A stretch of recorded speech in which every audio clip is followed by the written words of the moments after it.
Hello friends, welcome to all of you on your channel science guru the best. Please like and share the video. अगर आप channel पर पहली बार आए तो subscribe जरूर करना। Class 10 sample paper solution. इससे पहले मैं एक सैम्पल पेपर आपको करवा चुका हूं जिसका लिंक डिस्क्रिप्शन में मिल जाएगा, आप वो वहां से देखना। ये सेकंड है, सैम्पल पेपर 2 मैं आपके लिए लेकर आया हूँ। 10 सैम्पल पेपर हम यहाँ पर सोल्व करने वाले। ये सेकंड आज हम कर रहे हैं। Chapter wise most important questions की एक प्लेलिस्ट आपको डिस्क्रिप्शन में मिल जाएगी, वहां से आप चैप्टर वाइज वो मोस्ट इंपॉर्टेंट क्वेश्चंस को जरूर देखना जिनके आने के चांसेस इस बार सबसे ज्यादा है।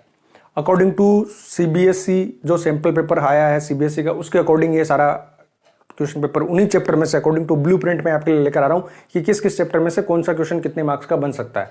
तो आप इसको ध्यान से देखना, इस एंड तक जरूर देख के जाना। 100% गारंटी है कि इनमें से बहुत सारे क्वेश्चन एज इट इज आपको वहां पर पेपर में मिलेंगे। सैम्पल पेपर 2 और 1 बहुत ही अच्छे क्वेश्चन है इसमें। ये दोनों आप अपने फ्रेंड्स के साथ में फटाफट सबके साथ शेयर कर दीजिए ताकि उनको भी बेनिफिट मिले। तो सभी अभी फटाफट सब अपने फ्रेंड्स के साथ में शेयर करो। सबसे पहले सैम्पल पेपर 1 और 2 इन दोनों वीडियोस को, चैनल का लिंक शेयर करके उनको सब्सक्राइब करने के लिए बोलो ताकि उनको भी ये सारे क्वेश्चन और अच्छे मिल जाए। सभी अपने फ्रेंड्स के साथ में चैनल का लिंक शेयर करके सब्सक्राइब करवाएंगे चैनल को ताकि ज़्यादा से ज़्यादा उन लोगों को भी बेनिफिट हो। कोई डाउट है तो कमेंट करके बताओ, किसी भी टॉपिक में आपके डाउट है कमेंट करके बताओ मुझे, मैं आपको वो वीडियो प्रोवाइड करवाऊंगा। 7 into 2 14, सेक्शन बी में 6 क्वेश्चन है, सेक्शन 2 3 18 और सेक्शन सी में केस स्टडी बेस्ड क्वेश्चन है 4 मार्क्स के। इनमें आपको इंटरनल चॉइस भी मिलेगी एक क्वेश्चन में। तो इनको हम करते जाते हैं, पैटर्न आपके समझ में आ गया होगा। चलो देखो, पहला क्वेश्चन क्या है कि covalent bond is form y equal sharing of electron from both the participating atom in covalent compound. जब भी कोवेलेंट कंपाउंड बनता है तो उसमें जो कोवेलेंट एटम होते हैं उनमें इक्वल शेयरिंग ऑफ इलेक्ट्रॉन्स होती है। Covalent bond is the bond which is formed by sharing of electrons, ठीक है। और शेयरिंग ऑफ इलेक्ट्रॉन हमेशा इक्वल शेयरिंग होती है। 1 सिंगल बॉन्ड बनता है अगर 2 इलेक्ट्रॉन शेयर हो रहे हैं, यानी दोनों तरफ से एक एक।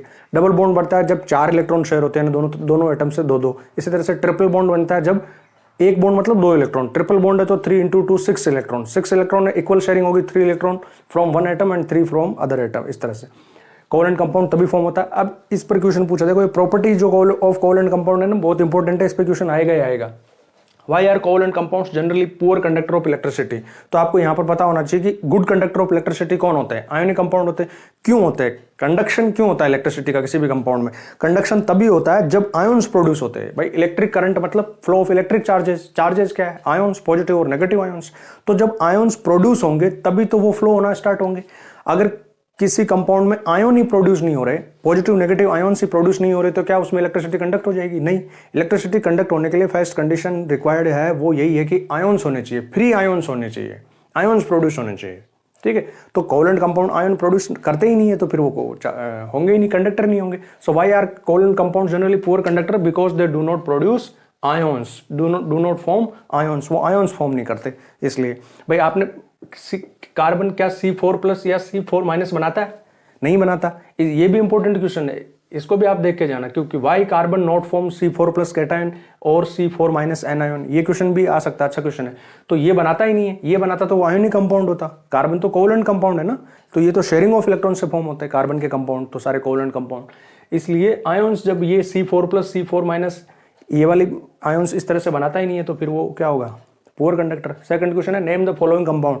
देखो ये कंपाउंड के नेम पूछे जा सकते हैं, फंक्शनल ग्रुप वाला, ठीक है। फंक्शनल ग्रुप वाले मैं आपको एक्चुअली ये फंक्शनल ग्रुप के नाम तो आपको याद होने ही चाहिए, ठीक है। तो ये आप इसको देख के जाना, छोड़ना नहीं है कि सिलेबस में डिलीटेड है या इस तरह से ऐसा क्वेश्चन आ सकता है।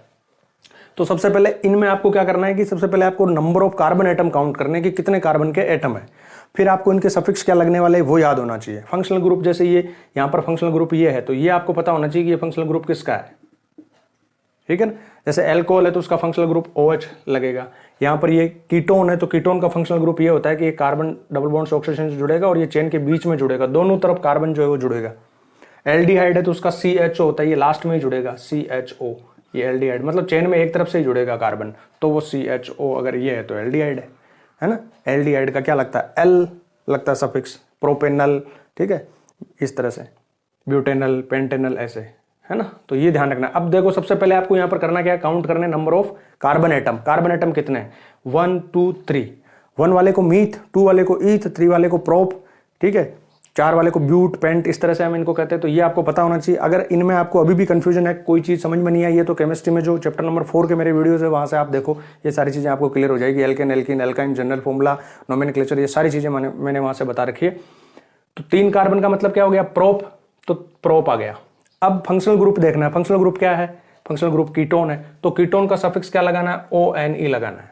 ठीक है, तो इसका नाम कैसे लिखेंगे हम, 1 2 3, 3 कार्बन, तो 3 कार्बन वाले को हम कहते हैं प्रोप।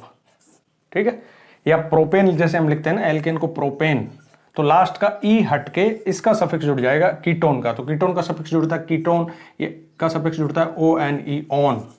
ठीक है, तो ई को हटा के ONE लेके आना है, तो देखो PROPAN ई की जगह आ गया ONE, तो प्रोपेनॉन। प्रोपेनॉन इसका नाम क्या हो गया, प्रोपेनॉन। इसको एसीटोन भी कहते हैं, प्रोपेनॉन।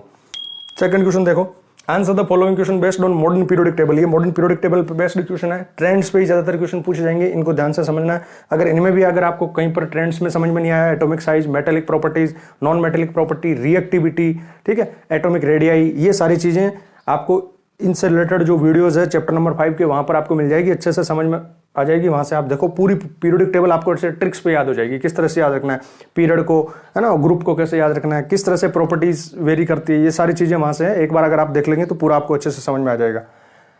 देखो ये पीरियड 3 है, ये ग्रुप नंबर शो कर रखे 1 2, ठीक है, 13 14 15 16 17, ये पीरियड नंबर 3 के मेंबर है, sodium, magnesium, aluminium, silicon, phosphorus, sulphur और क्लोरीन।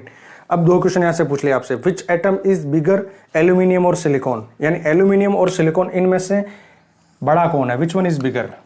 तो अब आपको पता होना चाहिए कि एटॉमिक साइज जो है ना वो कैसे वेरी करती है अगर हम मूव करते हैं पीरियड में लेफ्ट टू राइट।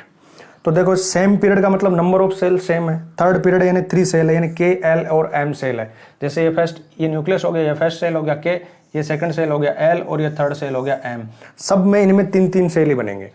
तो फिर नंबर ऑफ सेल अगर इक्वल है तो उसका मतलब साइज भी इक्वल होनी चाहिए, नहीं, इसकी साइज जैसे जैसे हम पीरियड में इधर लेफ्ट से राइट की तरफ जाते हैं तो एटॉमिक साइज डिक्रीज होती है, यानी aluminium is bigger than silicon. अब डिक्रीज क्यों होते हैं, उसका रीजन क्या है, तो उसका रीजन है कि इफेक्टिव न्यूक्लियर चार्ज इंक्रीज होता है। इफेक्टिव न्यूक्लियर चार्ज क्या है उसको समझो आप। जैसे ये 13 नंबर पे है तो इस एटॉमिक नंबर 13 यानी नंबर ऑफ प्रोटॉन 13, तो इसके न्यूक्लियस में तो 13 प्रोटॉन है, किसके, एल्यूमिनियम के। तो सिलिकॉन का एटॉमिक नंबर 14 है, यानी इसके न्यूक्लियस में कितने प्रोटॉन है, 14 प्रोटॉन है, न्यूक्लियस में 14 प्रोटॉन है। तो इफेक्टिव न्यूक्लियर चार्ज यानी न्यूक्लियस के अंदर जो पॉजिटिव चार्ज है वो किसके पास ज्यादा है, ऑब्वियसली इसके पास, सिलिकॉन के पास, क्योंकि इसके पास 14 प्रोटॉन है। तो 14 प्रोटॉन आउटर मोस्ट के इलेक्ट्रॉन को अंदर की तरफ खींच रहे हैं, और यहाँ पर 13 प्रोटॉन ही आउटर मोस्ट के इलेक्ट्रॉन को अंदर की तरफ खींच रहे हैं। तो ज्यादा अंदर की तरफ फोर्स किसमें है, न्यूक्लियस की तरफ फोर्स ज्यादा किसमें है, सिलिकॉन में, क्योंकि इसके पास एक प्रोटॉन ज्यादा है ना, यानी इफेक्टिव न्यूक्लियर चार्ज, न्यूक्लियस का चार्ज ज्यादा है किसके पास, सिलिकॉन के पास। तो आउटर मोस्ट के जो इलेक्ट्रॉन होंगे उन पर ज्यादा फोर्स पड़ेगा, वो ज्यादा अंदर की तरफ खींचे जाएंगे, किसमें, सिलिकॉन में। तो उसकी वजह से वो थोड़ा सा आउटर मोस्ट के इलेक्ट्रॉन जो वो श्रिंक हो जाएंगे, किसमें, सिलिकॉन में। यानी हम इस तरह से अगर हम लेफ्ट से राइट की तरफ जाते हैं ना, तो इफेक्टिव न्यूक्लियर चार्ज हर बार जो है ना, यहाँ पर आप देखो 13 14 15 प्रोटॉन, 16 प्रोटॉन, 17 प्रोटॉन, हर बार इफेक्टिव न्यूक्लियर चार्ज इंक्रीज हो रहा है।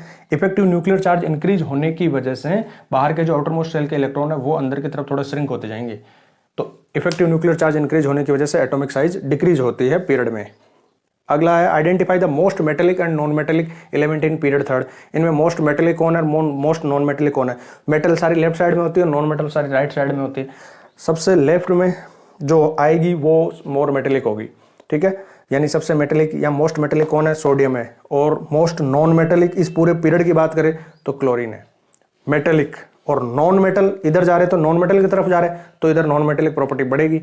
मोस्ट नॉन मेटेलिक कौन है, क्लोरीन है।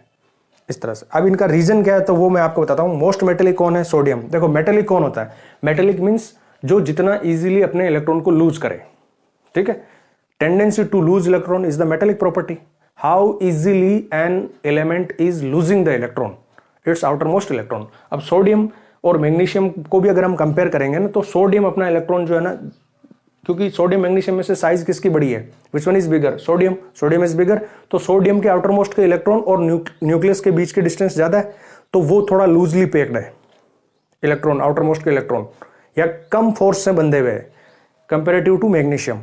तो सोडियम का इलेक्ट्रॉन इजीली लूज हो जाएगा, मैग्नीशियम भी करेगा अपने इलेक्ट्रॉन लूज, ये भी मेटल है, लेकिन इन दोनों के कंपैरेटिवली अगर हम देखें तो सोडियम मोर इजीली अपने इलेक्ट्रॉन को जो है ना लूज करता है। तो अपने इलेक्ट्रॉन को कौन कितना इजीली लूज करेगा, यानी जिसके पास में वीक फोर्स से इलेक्ट्रॉन बंधे हुए होंगे वही तो इजीली लूज करेगा। और फोर्स जितनी डिस्टेंस आउटर मोस्ट के इलेक्ट्रॉन और न्यूक्लियस के बीच में इंक्रीज होती जाएगी ना, उतना ही फोर्स वीक होता जाएगा। तो इनमें सबसे बड़ी साइज किसकी है, सोडियम की सबसे बड़ी साइज है। तो सोडियम के आउटर मोस्ट के इलेक्ट्रॉन और सोडियम के न्यूक्लियस के बीच में डिस्टेंस सबसे ज्यादा है, एटॉमिक रेडियस ज़्यादा है, इस वजह से वो उतने फोर्स से नहीं बांध के रख रहा है अपने इलेक्ट्रॉन को जितने ज़्यादा स्ट्रॉन्ग फोर्स है मैग्नीशियम बाइंड करके रखा हुआ है। तो सोडियम के इलेक्ट्रॉन लूजली पैक्ड होने की वजह से इजीली छोड़ देगा, तो ये सबसे ज़्यादा मेटेलिक हो गया, more metallic. Sodium is most metallic in this period. Non metallic का मतलब है कि टेंडेंसी टू गेन इलेक्ट्रॉन, कौन इलेक्ट्रॉन को इजीली गेन करता है। गेनिंग ऑफ इलेक्ट्रॉन का मतलब है कि अपने इलेक्ट्रॉन को आउटर मोस्ट को कौन कितने स्ट्रॉन्ग फोर्स से बाइंड करके रखेगा। तो जिसकी साइज सबसे छोटी होगी उसी के तो आउटर मोस्ट के इलेक्ट्रॉन और प्रोटॉन के बीच की डिस्टेंस सबसे कम होगी। भाई जिसकी साइज छोटी होगी, ये साइज अगर छोटी है तो ये प्रोटॉन और आउटर मोस्ट का इलेक्ट्रॉन यहाँ आ रहा है, तो इनके बीच की डिस्टेंस जिसमें सबसे कम होगी वही तो स्ट्रॉन्ग अपने फोर्स को बांध के रखेगा। तो अब सबसे छोटी साइज किसकी है? क्लोरीन की। सोडियम की साइज तो इस पीरियड नंबर 3 में सबसे बड़ी साइज में कौन है? सोडियम है। तो सोडियम की साइज तो हालांकि उसमें भी नंबर ऑफ सेल 3 है, 1 2 3, लेकिन ये डिस्टेंस ज़्यादा होने की वजह से ये अट्रैक्शन फोर्स जो है इलेक्ट्रॉन और प्रोटॉन के बीच का वो वीक हो गया। तो ये अपने इलेक्ट्रॉन को उतना स्ट्रांगली नहीं बाइंड करेगा जितना ये कर रहा है, क्लोरीन कर रहा है। तो क्लोरीन के पास में टेंडेंसी टू गेन इलेक्ट्रॉन सबसे ज़्यादा है इस पीरियड में। तो chlorine is most non metallic in this period number 3, यानी ये सबसे ज़्यादा नॉन मेटेलिक हो गया। Non metallic, chlorine is most non metallic in this period, क्योंकि ये अपने इलेक्ट्रॉन जो भी इसके पास में ये गेन करेगा। हमें पता है क्लोरीन 17 पे है, तो क्लोरीन का एटॉमिक क्या होता है? कॉन्फ़िगरेशन 287 हो गया ना, एक इलेक्ट्रॉन की कमी है इसके पास ऑक्टेट कंप्लीट करने के लिए, नोबल गैस जैसा होने के लिए, ऑर्गन जैसा होने के लिए। तो वो एक इलेक्ट्रॉन एक्स्ट्रा अगर इलेक्ट्रॉन ये लेगा ना, तो उसको बहुत ज़्यादा स्ट्रॉन्ग फोर्स से बाइंड करके रखेगा, इसलिए ये सबसे ज़्यादा नॉन मेटेलिक है। नेक्स्ट देखते हैं question number 3। Question number 3 is a worm found in fresh water was cut into 3 pieces. In due course of time, each cut piece of worm developed to become a complete worm by growing all the missing parts. समझ में आ गया statement क्या कहना चाह रहा है? A worm found in fresh water, यानी fresh water worm है कोई, वाज कट इनटू 3 पीसेस, वो उसको 3 पीस में काटा गया, 3 पीसेस में कट किया। In due course of time, यानी थोड़े टाइम के बाद, each cut piece of worm develops to become a complete worm, यानी हर पीस से नया वर्म बन गया। ग्रोइंग ऑल मिसिंग पार्ट्स, जो मिसिंग पार्ट्स थे वो उसके ग्रो हो गए। आइडेंटिफाई द वर्म, वर्म को आइडेंटिफाई करो। Name another organism which possess the same characteristics of growing fully from its cut body parts. Growing fully organism from its cut body parts, ठीक है। Second पूछा है what is the name given to this type of reproduction, यानी ये type of reproduction है। State whether the given organism are unicellular और multicellular. देखो सीधे ही आपको स्टेटमेंट पढ़ते ही है ना इस चीज पे कंसंट्रेट करना है कि the organism was cut into 3 pieces, उसको टुकड़ों में काटा गया है, कट इनटू 3 पीसेस। और ये नेचुरल नहीं है, एक्सीडेंटली है, एक्सीडेंटली हमने उसको काट दिया या वो कट गया। तो accidental method by which an organism is cut into pieces and each piece develop into fully organism is regeneration. समझ में आ गया आपको? यानी यहां से आपको हिंट पकड़नी है कि ये किस मेथड की बात हो रही है, ठीक है। वो डेवलप हो जाता है कंप्लीट वर्म में, तो रीजनरेशन इज द मेथड। अब बुक में जो डायग्राम बना रखा है वो प्लेन एरिया है, प्लेन एरिया का डायग्राम बना रखा है इस तरह का। अगर हम इसको 3 पीस 4 पीस जितने पीसों में काटेंगे ना, हर पीस से नया ऑर्गेनिज्म बन जाएगा। जैसे मान लो हमने इसको 3 पीस में काट दिया, ये पीस फर्स्ट, ये सेकंड और ये थर्ड, तो ये अपर वाले पार्ट में केवल ये इतना सा पोर्शन आया, इससे भी फुल्ली ऑर्गेनिज्म डेवलप हो जाएगा। मिडिल पार्ट में केवल ये आया, इससे भी ये ऑर्गेनिज्म पूरा डेवलप हो जाएगा। और ये टेल वाला जो एंड है, इससे भी ये फुल ऑर्गेनिज्म डेवलप हो जाएगा। अब आपको इसका एक और एग्जाम्पल याद रखना है, ठीक है। देखो एसेक्सुअल मेथड के जितने भी जो टाइप्स है ना, उस पर एक वीडियो है मेरा जो डिस्क्रिप्शन में लिंक है उसको, और बायोलॉजी वाली वीडियो में आपको मिल जाएगा। मैंने हर एक को डायग्राम बना के वहाँ बहुत अच्छे से समझा रखा है, क्या क्या क्वेश्चन हर एक पे बन सकते हैं, वो डिटेल से आपको वहाँ मिल जाएगा। तो आप वहाँ से देखो, आपको समझ में आ जाएगा। रीजनरेशन के 2 एग्जाम्पल बुक में लिख रखे हैं, एक तो हाइड्रा लिख रखा है, और एक देखो हाइड्रा से आपको है ना, हाइड्रा में बडिंग ही याद रहता है आपको, क्योंकि बडिंग का हाइड्रा में अलग से डायग्राम बना रखा है। एक ईस्ट में भी बडिंग होता है, जिसका आपको प्रैक्टिकल में जो एक्टिविटी है वहां पर ईस्ट है, तो ईस्ट और हाइड्रा इन दोनों में आप बडिंग याद रखोगे। अच्छा हाइड्रा में ये भी होता है, ये भी ध्यान रखना, अगर हाइड्रा एक्सीडेंटली कट जाए ना, तो हाइड्रा भी इस मेथड से रीजनरेशन से भी रिप्रोडक्शन कर सकता है। तो अब इसका यहाँ पर जो दूसरा एग्जाम्पल पूछा है ना कि नेम अनदर ऑर्गेनिज्म, तो वहां पर आप एग्जाम्पल दे दो हाइड्रा का, ठीक है। प्लेनेरिया, ये तो प्लेनेरिया हो गया, ठीक है, और दूसरा हो जाएगा हाइड्रा। ये इस क्वेश्चन का आंसर हो गया। Identify the worm is planaria. Name another organism that is hydra which possess all the same characteristics, यानी growing fully from its cut body parts. What is the name given to this type of reproduction? This type of reproduction is regeneration. Regeneration, re यानी again दोबारा, generation यानी generate होना, दोबारा missing part generate होकर नया organism बन जाना, ये रीजनरेशन है। State whether the given organism are unicellular और मल्टीसेलुलर, ये ध्यान रखना है। तो देखो ये मल्टीसेलुलर ऑर्गेनिज्म है, हाइड्रा, प्लेनेरिया, और ये सब मल्टीसेलुलर ऑर्गेनिज्म है, ठीक है। मल्टी सेलुलर ऑर्गेनिज्म में ये मेथड होता है कि वो इस तरह से रीजनरेशन से नया बन जाते हैं। तो ये मल्टी सेलुलर ऑर्गेनिज्म में बहुत हाइड्रा एंड प्लेनेरिया, तो इसका आंसर हो गया। अगला क्वेश्चन देखो, ये भी इसी चैप्टर से कॉन्ट्रासेप्शन पे क्वेश्चन आया है। मेथड ऑफ कॉन्ट्रासेप्शन हम पढ़ते हैं, उसमें पढ़ा था हमने कॉन्ट्रासेप्शन में। तो कॉन्ट्रासेप्शन का मतलब होता है prevention of conception through the use of various devices, sexual practices, chemicals, drugs और सर्जिकल प्रोसीजर्स।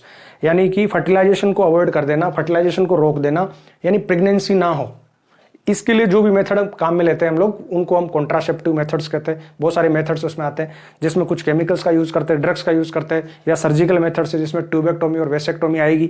इसी तरह से कुछ डिवाइसेज है जिनको आईयूडी या आईयूसीडी डिवाइसेज कहते हैं, उनका यूज कर सकते हैं।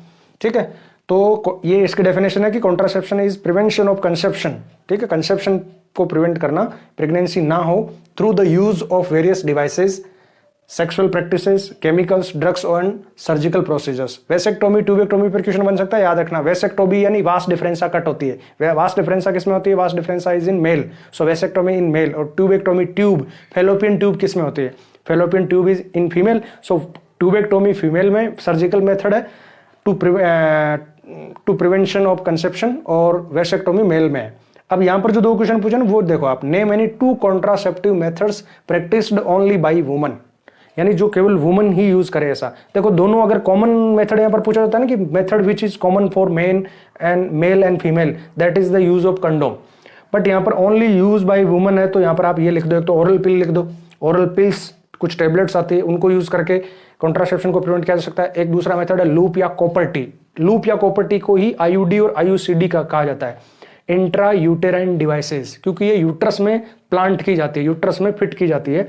IUCD, intra uterine contraceptive devices, intra uterine contraceptive devices या इंट्रा यूटेराइन डिवाइसेस।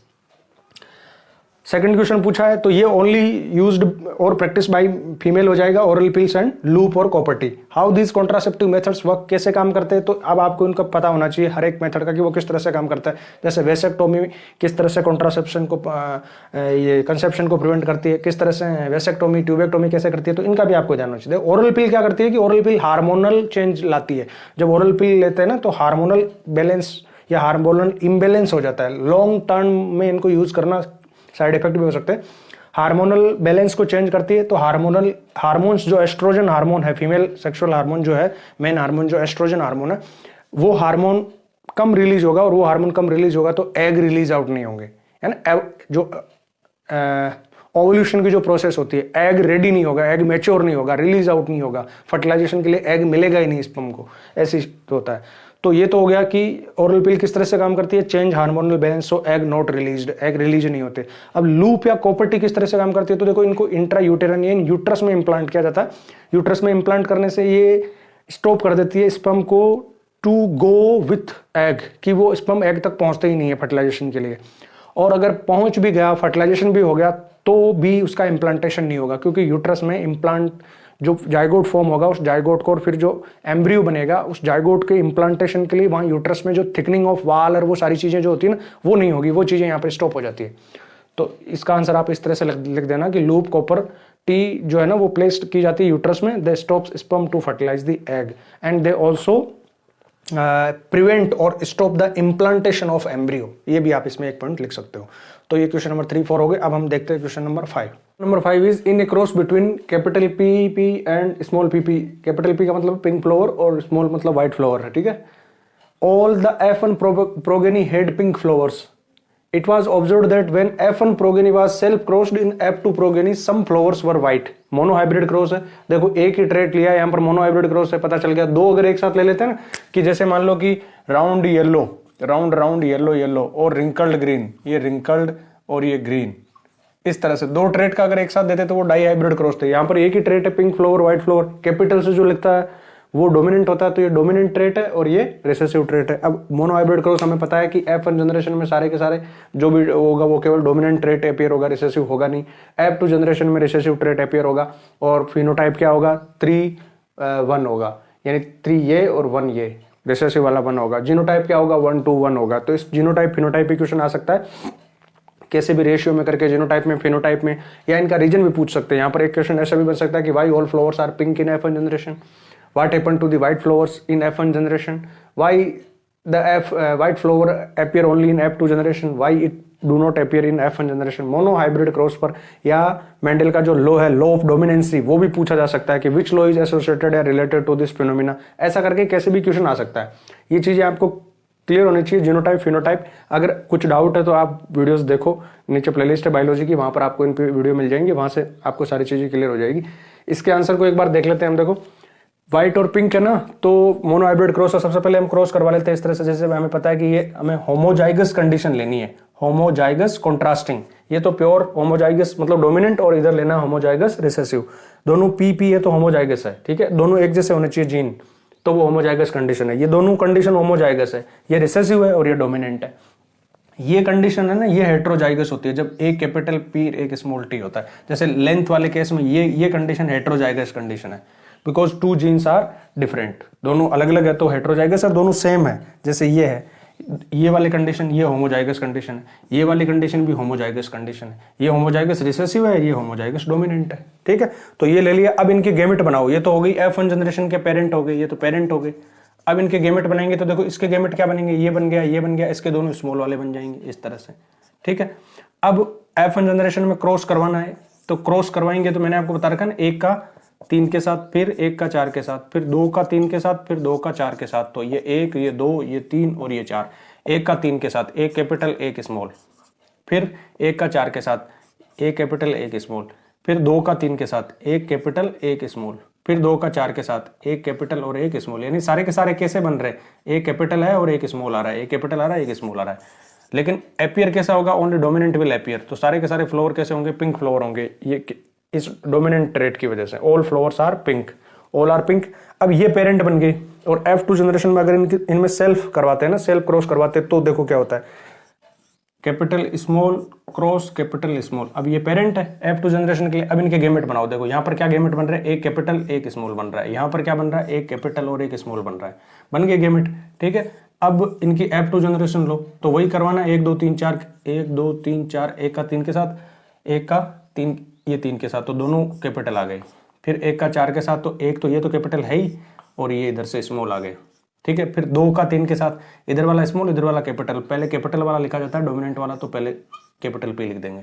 फिर 2 का 4 के साथ, दोनों स्मॉल पी है, तो ये स्मॉल पी। अब देखो ये तो होमोजाइगस है, होमोजाइगस पिंक, ये हेट्रोजाइगस पिंक है दोनों, क्योंकि एक डोमिनेंट एक रिसेसिव जीन है। एपियर कौन होगा, डोमिनेंट एपियर होगा, तो दिखने में तो पिंक ही दिखेंगे, लेकिन इनमें 50% जीन जो है वो कैसे, व्हाइट वाले भी है, लेकिन वो रिसेसिव है, इसलिए एपियर नहीं हो रहा। फिनोटाइप में ये केवल मतलब पिंक दिखेंगे। इस तरह के 2 प्लांट है भाई, ऐसे पिंक फ्लावर वाला एक प्लांट है, ये भी पिंक फ्लावर वाले, ऐसे 2 प्लांट है। लेकिन जीनोटाइप की बात करें तो इनमें 100% प्योर जीन वाला एक है, 50% प्योर 50% रिसेसिव वाले 2 है, और 100% रिसेसिव वाला 1 है। हाँ, तो रेशियो क्या हो गया, जीनोटाइप क्या हो गया, 1 to 1 ratio, genotype is 1 to 1। ये देखो ये जीनोटाइप पूछा ना F2 जनरेशन का, ये जीनोटाइप हो गया। फिनोटाइप 3-1 हो जाएगा। यहाँ फिनोटाइप यानी 3 दिखने में पिंक दिखेंगे और 1 दिखने में व्हाइट दिखेगा, तो 3-1 क्या हो गया, इनका फिनोटाइप हो गया। What is the ratio of pink white flower, तो ratio of pink white flower is 3:1। देखो रेशियो पिंक व्हाइट या जो भी एक्सटर्नली विजिबल कैरेक्टर का पूछे ना, जो 7 कॉन्ट्रास्टिंग कैरेक्टर्स है ना, 7 pairs contrasting characters pea plant में, length of the plant flower, length of the plant और colour of the flower, colour of pod, shape of pod, colour of shape of seed, position of flower, axial है कि terminal flower है, ये सारे जो 7, इनमें से कोई से भी देके आपसे पूछा जा सकता है। तो इनमें डोमिनेंट कौन सा है, रिसेसिव कौन सा, ये आपको पता होना चाहिए सबके 7 के। अगर आपको नहीं पता है तो वीडियोस देखो, वहां पर आपको सारे मिल जाएंगे ये। अच्छा, इसमें और क्वेश्चन क्या बन सकते हैं, तो और क्वेश्चन ये भी बन सकता है कि वाई लॉ ऑफ डोमिनेंसी पूछा जा सकता है कि ऐसा ही क्यों हुआ, why only pink appears in F1, why white do not appear in F1, तो आपको लॉ ऑफ डोमिनेंसी बताना है। लॉ ऑफ डोमिनेंसी क्या है, according to law of dominancy the dominant trait only will appear in F1 generation, recessive trait will not appear in the F1 generation, recessive trait will appear in F2 generation. That is the law of dominancy. According on the basis of monohybrid cross, Mendel gave his first law, that is law of dominancy. ये law of dominancy F1, तो इस पे related question कुछ भी इस तरह से बन सकते हैं। इसके और में जो क्वेश्चन है वो देखो, gene control traits, explain this statement with an example. Gene traits को कंट्रोल करते हैं, जैसे ये पिंक फ्लावर और व्हाइट फ्लावर ये एक ट्रेट है, लेंथ ऑफ द प्लांट ये एक ट्रेट है, कलर ऑफ आई, हमारे कलर ऑफ आई या ये जो ईयर लोब है ये अटैच्ड है कि फ्री है, ये एक ट्रेट है, तो ये ट्रेट जीन से कंट्रोल होते हैं। इस स्टेटमेंट को आपको एग्जाम्पल के साथ में एक्सप्लेन करना है, एग्जाम्पल देके। तो इसका आंसर आप देखो, ये जो साथ में आपको इमेज में है ना, इसका ये आंसर है। इसको समझते देखो ये क्या कर रहा है। Genes are section of segment of DNA, section या segment of DNA that are carried on the chromosomes and determine specific human characteristics such as height और eye colour. A gene code for the formation of a particular protein which in turn control the characteristics of traits. For example से समझो इसको, देखो ये example दे रखा है। जैसे in pea plant gene capital T is responsible for tallness of the plant, it gives instruction to the plant to synthesize a particular plant hormone. The amount of the plant hormone made will depend on the efficiency of the enzyme that make it. Consider now an enzyme that is important for this process. If the enzyme work efficiently, whose amount of hormone will be made and the plant will be tall. If the gene for the enzyme has an alteration that makes the enzyme less efficient, the amount of hormone will be less and the plant will be short. Thus gene control the traits. समझ में आया आपको gene क्या होता है? सबसे पहले तो ये समझना है। देखो अगर टर्म्स वगैरह इनमें अभी आपको कंफ्यूजन है ना, तो ये हेरिडिटी का फर्स्ट जो वीडियो है ना, हेरिडिटी और इवोल्यूशन वाला, वो पढ़ो। उसमें सारी बेसिक चीजें, जीन्स, क्रोमोसोम्स, डीएनए क्या होता है, कोडिंग वगैरह, ये सारी चीजें वहां आपको समझ में आ जाएगी। जीन, डीएनए, जीन क्या होता है? Genes are the segment of DNA, DNA के सेगमेंट है। जीन आर द सेगमेंट और सेक्शन ऑफ डीएनए, डीएनए के सेगमेंट या सेक्शन होते हैं जीन। जैसे ये डीएनए होता है, डबल हेलिकल स्ट्रक्चर होती है जो वाटसन और क्रिक ने दी थी, इस तरह से ये डीएनए। तो इस डीएनए की पर्टिकुलर सेगमेंट को, जैसे मान लो ये सेगमेंट है, इसी डीएनए की कॉपी बनती है, एक एक्स्ट्रा कॉपी बनती है जब भी नेक्स्ट जनरेशन में किसी कैरेक्टर्स को भेजना होता है। जैसे ये डीएनए, तो इसका एक सेगमेंट, जैसे मान लो यहां से यहां तक ये एक सेगमेंट है, इस सेगमेंट को हम नाम दे देंगे जीन। ठीक है, ये जीन है। ये डीएनए कहां होता है? डीएनए क्रोमोसोम्स पे होता है। क्रोमोसोम्स कहां होते हैं? न्यूक्लियस में होते हैं। जब सेल, ये सेल होती है, सेल के अंदर न्यूक्लियस होता है, तो न्यूक्लियस के अंदर जब सेल डिवाइड वाली स्टेज में होती है, तब उस टाइम जो क्रोमेटिन मटेरियल होता है, ऐसे थ्रेड लाइक मटेरियल जो होता है, वो थोड़ा मोटा मोटा होकर ऐसे थिकंड हो जाता है। इस थिकंड स्ट्रक्चर को हम कहते हैं chromosomes. Chromosomes are made up of DNA. Chromosomes are, ये क्रोमोसोम्स किसके बने हुए? DNA plus histone protein. एक प्रोटीन, इसका नाम हिस्टोन है, डीएनए प्लस प्रोटीन, ये डीएनए है। और इस डीएनए के एक पर्टिकुलर सेगमेंट, पर्टिकुलर टुकड़े को, पार्ट को हम कहेंगे जीन। इस जीन में कुछ इंफॉर्मेशन होती है जिनको हम कहते हैं जीन कोड। ठीक है, डॉक्टर हरगोविंद खुराना ने जीन कोड डिस्कवर किया था, जो हमारे इंडिया के ही थे। तो ये जीन जो है ना, ये जैसे इनमें कुछ इंफॉर्मेशन होती है, इस तरह से ACGT, इस तरह से कोडिंग होती है। आप 11th-12th में पढ़ोगे इसके बारे में। वो जीन कोड किसी प्रोटीन को बनाने के लिए रेस्पॉन्सिबल होता है, यानी जैसा जीन कोड होगा उसके अकॉर्डिंग प्रोटीन बनेगा। अब जैसे लेंथ को, पी प्लांट की लेंथ है T, तो इसके लिए अगर उसके पास में जीन ये है, कैपिटल T वाला हो सकता है या स्मॉल t वाला, ये दोनों में से कोई एक जीन हो सकता है। जैसे मान लो ये जीन है, तो ये डोमिनेंट वाला जीन, ये जीन अगर यहां पर है ना उस पी प्लांट में, तो ये जीन एक पर्टिकुलर प्रोटीन के सिंथेसिस को इनहेंस करेगा, प्रमोट करेगा, कि इस जीन की वजह से उस प्लांट में एक ऐसा प्रोटीन बनेगा जिस प्रोटीन की वजह से उस प्लांट की लेंथ इंक्रीज हो जाएगी। और अगर ये वाला जीन है तो वो प्रोटीन कम बनेगा जिसकी वजह से लेंथ उसकी ज्यादा हो। तो जब वो प्रोटीन कम बनेगा, जैसे प्लांट की लेंथ इंक्रीज हो तो वो कम बनेगा, तो फिर प्लांट की लेंथ इंक्रीज होगी नहीं, तो प्लांट शॉर्ट रह जाएगा। ये है इस तरह से। तो ये प्रोटीन बनाना मतलब एंजाइम बनाना। भाई प्रोटीन क्या एक तरह के एंजाइम है, तो ये जीन उस एंजाइम को प्रमोट करेगा, उस एंजाइम को इनहेंस करेगा जिस एंजाइम की वजह से लेंथ बढ़ाने वाला प्रोटीन बनता है। तो इस तरह से जीन कंट्रोल करता है ट्रेट्स को, कैरेक्टर्स को। ठीक है, सब में ये चीज इसकी है। चलो नेक्स्ट देखते हैं हम क्वेश्चन नंबर 6। क्वेश्चन नंबर 6 ये है, देखो question number 6 is a student perform an activity to observe magnetic field line, he draws the following diagrams. ये डायग्राम ए है और वो बी है ना। उसने ये दो डायग्राम बनाए, मैग्नेटिक फील्ड लाइंस वाली वो कर रहा है एक्टिविटी, ए और B. Select the figure which is correct, give reason of your answer. इनमें से कौन सा करेक्ट है? ये इनकरेक्ट है क्योंकि इसमें मैग्नेटिक फील्ड लाइंस एक दूसरे को इंटरसेक्ट कर रही है, और ये करेक्ट है। तो इसका आंसर हो जाएगा figure B is the correct. Give reason, give reason मतलब आंसर बताओ क्यों है बी करेक्ट और ए इनकरेक्ट क्यों है। Because in figure A the magnetic field lines are intersecting each other, they are crossing each other, and it is not possible. Intersection of two magnetic field lines means there is two direction at a point, there are two direction at a point, that is not possible। यानी इस figure A में क्या है, जैसे ये magnetic field line से ये magnetic यहां पर ये इंटरसेक्ट कर रही है, तो इस इंटरसेक्शन वाले पे जैसे मान लो ये मैग्नेटिक फील्ड लाइंस एक आई इधर से, दूसरी मैग्नेटिक फील्ड लाइन आई इधर से, यहां पर इंटरसेक्ट कर रही है, तो इस पॉइंट ऑफ इंटरसेक्शन पर एक नॉर्थ डायरेक्शन इस मैग्नेटिक फील्ड लाइंस के हिसाब से इधर है और इस बी वाले के हिसाब से नॉर्थ डायरेक्शन इधर है। तो क्या ऐसा हो सकता है कि इस एक पॉइंट पर नॉर्थ इधर भी हो और नॉर्थ इधर भी हो? एक ही पॉइंट पर दो डायरेक्शन पॉसिबल है क्या? नो। तो ये आप इसके आंसर में लिख देना कि मैग्नेटिक फील्ड लाइंस एक दूसरे को इंटरसेक्ट नहीं करती है। अगर वो इंटरसेक्ट करती है तो इसका मतलब है कि उस पॉइंट पर दो डायरेक्शन, एक ही पॉइंट पर दो डायरेक्शन, जो पॉसिबल नहीं। Name the poles of magnet facing each other, magnet के पोल्स को बताने आप में जो यहाँ एक दूसरे को फेस कर रहे हैं। देखो ये अट्रैक्टिव नेचर है कि रिपल्शन है, मतलब एक दूसरे को मैग्नेटिक फील्ड लाइंस रिपेल कर रही है कि अट्रैक्ट कर रही है, they are repelling each other. भाई ये भी यहाँ जाके इधर मुड़ गई, अगर अट्रैक्ट होती तो ये मैग्नेटिक फील्ड लाइन सीधी जाती इस तरह से यहाँ पर, जैसे ये देखो यहाँ से निकल के इसमें घुस गई सीधा, यहाँ अट्रैक्शन हो रहा है। अट्रैक्शन कब होता है? अनलाइक पोल्स में, तो ये अनलाइक पोल्स है। यहाँ पर रिपल्शन हो रहा है तो ये लाइक पोल्स है, या तो दोनों नॉर्थ पोल है या साउथ पोल है। अब नॉर्थ है कि साउथ है वो पता करना है। तो जिस पोल से मैग्नेटिक फील्ड लाइंस बाहर निकलती है, इमर्ज आउट होती है, वो पोल होता है नॉर्थ पोल। और जिस पर वो मर्ज होती है, एंटर करती है अंदर, जैसे यहाँ पर अंदर एंटर कर रही है ना, तो ये वाला पोल साउथ पोल हो जाएगा। यहाँ से बाहर निकल रही है, देखो एरो से आपको पता चल रहा है यहाँ से बाहर निकल रही है, तो जहाँ से बाहर निकलती है वो नॉर्थ पोल होता है। नॉर्थ पोल पे इमर्ज होती है, साउथ पोल पे मर्ज होती है। तो यहाँ से भी बाहर निकल रही है, यहाँ से भी बाहर निकल रही है, तो ये भी नॉर्थ पोल है इस मैग्नेट का, और ये भी नॉर्थ पोल है इस मैग्नेट का। ये नॉर्थ हो तो इसका अपोजिट साउथ है, इसका अपोजिट ये वाला साउथ पोल है। ये मैग्नेटिक फील्ड लाइन इधर से घूम के इधर एंटर करेगी, ये वाली इधर से घूम के इधर एंटर करेगी, है ना, ये वाली इधर से घूम के जाएगी और इधर एंटर करेगी। ठीक, इस तरह से हो गया। इसके और वाला क्वेश्चन जो है ना, इसमें देखो, identify the poles of magnet in given figure. आपको पोल्स आइडेंटिफाई करना है, तो वो पोल्स के लिए आपको वही ध्यान रखना है कि बाहर देखो यहाँ से निकल के आ रही है, इधर एंटर कर रही है, तो बाहर जहां से निकलती है वो नॉर्थ पोल होता है, और जहां एंटर करती है वो साउथ पोल होता है।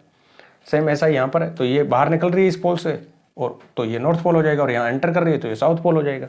Y magnetic field lines are close curve, इसका आंसर बताऊंगा आपको। इससे पहले मैं आपको ये बताता हूँ, ये ट्रिक जो है ना क्या है। ट्रिक ये है, देखो, एक तो आपको याद रखो NSO, और एक याद रखो सन्नी। सन्नी किसी लड़के का नाम है, मान लो अपना सन्नी भाई। South to north inside, I का मतलब है यहाँ पर inside, south to north inside the magnet, inside the bar magnet, inside the bar magnet magnetic field lines move south to north, इस तरह से जाती है, साउथ टू नॉर्थ जाएगी। ठीक है। और NSO नेम स्ट्रक आउट, आपका नेम स्ट्रक आउट हो गया, आपका नाम काट दिया गया because of long absence from the school. ऐसा होता है स्कूल्स में, अगर हम लंबे टाइम तक जाए नहीं, हमारी एब्सेंस हो, तो हमारा नेम स्ट्रक आउट हो जाता है, नाम कट जाता है, दोबारा री एडमिशन करवाना पड़ता है। तो ये इस वर्ड से आप याद रखो NSO, north to south, outside, O मतलब आउटसाइड, आउटसाइड। ठीक है। तो यहां देखो आउटसाइड ये इमर्ज हो रही है, emerged at north pole, magnetic field lines emerged at north pole and merge at south pole. Merge होना यानी मिलना, घुसना, एंटर करना, अंदर एंटर करना, merge at south pole. And emerge from north pole, north pole से इमर्ज होती है, तो यहां से इमर्ज हो रही है, मैग्नेटिक फील्ड लाइन दिख रहा है, इस पोल से इमर्ज हो रही है, इधर जा रही है, इधर इमर्ज, तो ये नॉर्थ पोल। यहाँ मर्ज हो रही है, साउथ पोल। यहाँ देखो, यहाँ से इमर्ज हो रही है तो ये नॉर्थ पोल हो गया, और यहाँ पर मर्ज हो रही है तो ये साउथ पोल हो गया। अब ये मैग्नेटिक फील्ड लाइन इधर ही जाएगी, इधर नहीं आएगी, क्योंकि मैग्नेटिक फील्ड लाइंस की कैरेक्टरिस्टिक्स होती है कि वो शॉर्टेस्ट पाथ को फॉलो करती है। अपोजिट पोल आ गया ना इसके पास में, नॉर्थ साउथ अपोजिट पोल है, तो अट्रैक्शन होगा। अट्रैक्शन इसीलिए होता है क्योंकि इन मैग्नेटिक फील्ड लाइंस को है ना, ये डिस्टेंस इधर ट्रेवल नहीं करनी पड़ती, इधर नहीं आती है इस तरफ, क्योंकि इससे तो ये जो डिस्टेंस है ना, इस डिस्टेंस से ये वाली शॉर्ट है, ये पास में रखी हुई है, तो ये इधर से नॉर्थ से निकल के साउथ में दूसरी वाली मैग्नेट के साउथ पोल में घुस जाएगी अंदर, क्योंकि ये पास में है ना, नजदीक में, इसलिए। ठीक है। तो ये हो गया, चीजें आपको समझ में आ गई होगी।